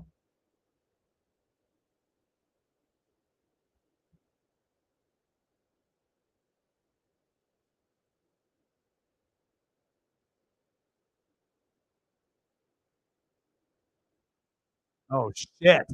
No. No. Are you fucking kidding me? A 3-run homer in the top of the ninth with 2 outs. Get the fuck out of here.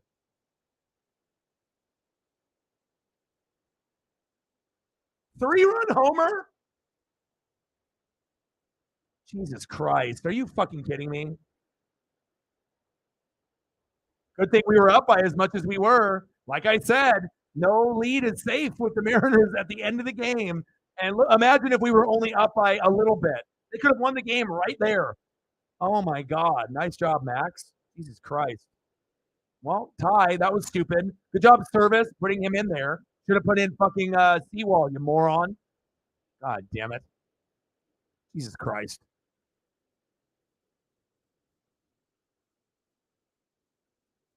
I mean, imagine if we were up 5-3 and then they hit that and we lose 6-5. I don't even know what I would have done. Um, fuck. Well, I hope we can hang on. I knew this was going to be a good game, but I didn't know it was going to be like this. Fuck.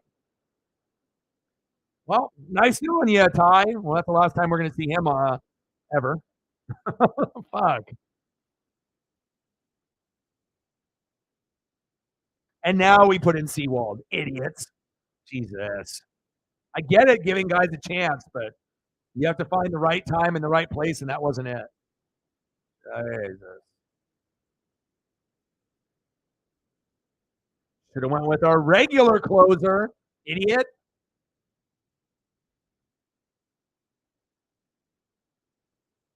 This is like Scott putting in fucking Robbie Ray to get going against Jordan Alvarez after he's been sucking ass for 2 months.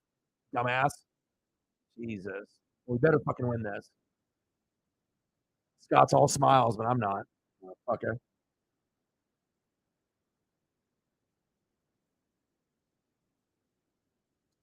Wake up.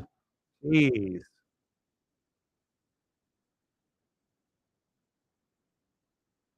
Sucker. That would have been a terrible way to lose the game right there if we were only up by a little bit. No lead is safe in baseball. Oh my God.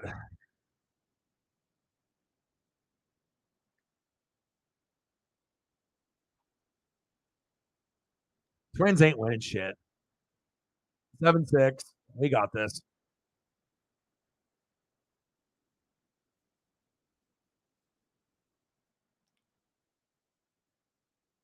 All right, come on, Seawald.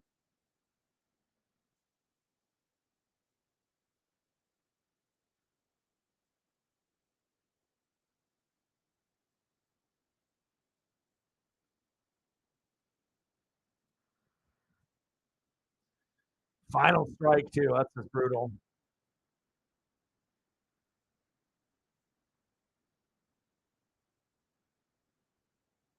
All right, we only need one out. We got this. Seawald is our closer, so we're good. Right down the middle for a strike.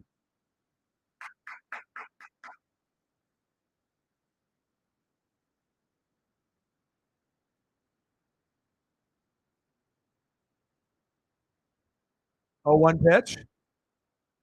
Low and outside, 1-1 count. Appreciate that, too real.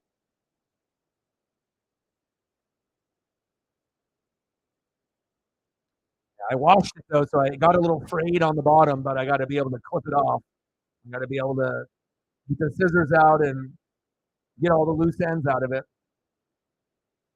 All right, 1-2 count, 2 outs, top of the ninth. Let's end this bitch. Let's go. Come on, Seawald. Pitches outside, 2-2 count.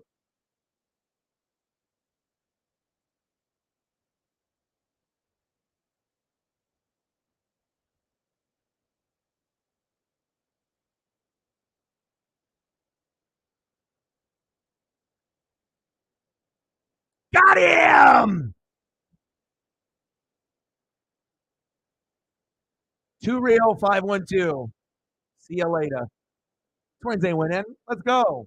It's good enough that they got that 3-run homer. There we go. Final score: Mariners 7, Twins 6. Mariners win. Mariners win. Mariners win. Let's fucking go. A. Dance, baby. Dance, baby. Dance, baby. Dance, baby. Yeah. You the man. There we go. Oh, that got a little scary though. But hell, I'll take a win any way that we can get it. That's big facts. All right, guys. Well, like I said, since this is my last day here, I want to make sure I'm trying to spend as much time with Paisley as I can before the transition. If I end up getting her for a week on, a week off, or permanently, so I'm gonna try to soak in some of that time as well. So I'll be back tomorrow, and like I said, I should be all settled in. I got the Ziply in there already with the gig. So now I just have to be able to move all of the equipment and my furniture tomorrow. And then we'll be live tomorrow for the Twins and the Mariners game number 2. And I'm peeking ahead real quick here. And the game, I assume, will be around the same time. Yeah, the game will be on at 6:40 Pacific time. And we got Brian Wu against Ober. So we'll be wooing all the way to a victory tomorrow. So I love you guys and I appreciate you guys very, very much. Do you want a photo here real quick before I go? If you got some photos, I can get you a couple photos here before I dip. What would you like to see before I go?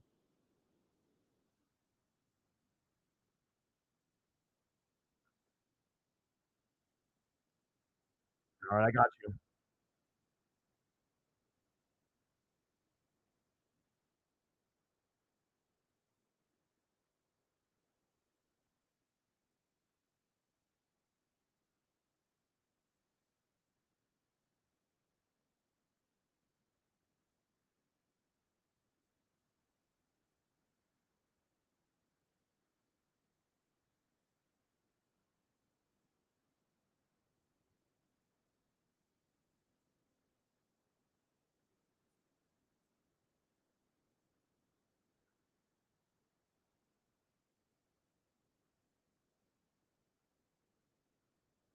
There's our guy.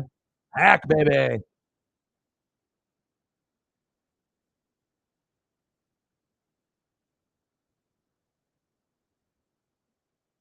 Absolutely. Have a good night. And again, I'll be back tomorrow. Just like, it should be exactly like what we're looking at right now. Just, I got to be able to switch up everything. So I appreciate you guys very much. Good game by Kelenic. Um, yeah, I'm in the Northwest. Yes, no problem. And I hope you get better too. Like I said, I appreciate everything that you do for the channel as well. Well, I love you guys and I appreciate you guys very, very much. And again, we'll be recording from a new location tomorrow, and hopefully everything goes smoothly there. And Mariners win, huh? Fucking A. Great to be able to see the Mariners hang on with a 7-6 win, even though it got a little scary there at the end. And I got one question for you. Who talk sports like us? Your boy Ryan, Northwest Sports Fanatics, and I'm out. Bang.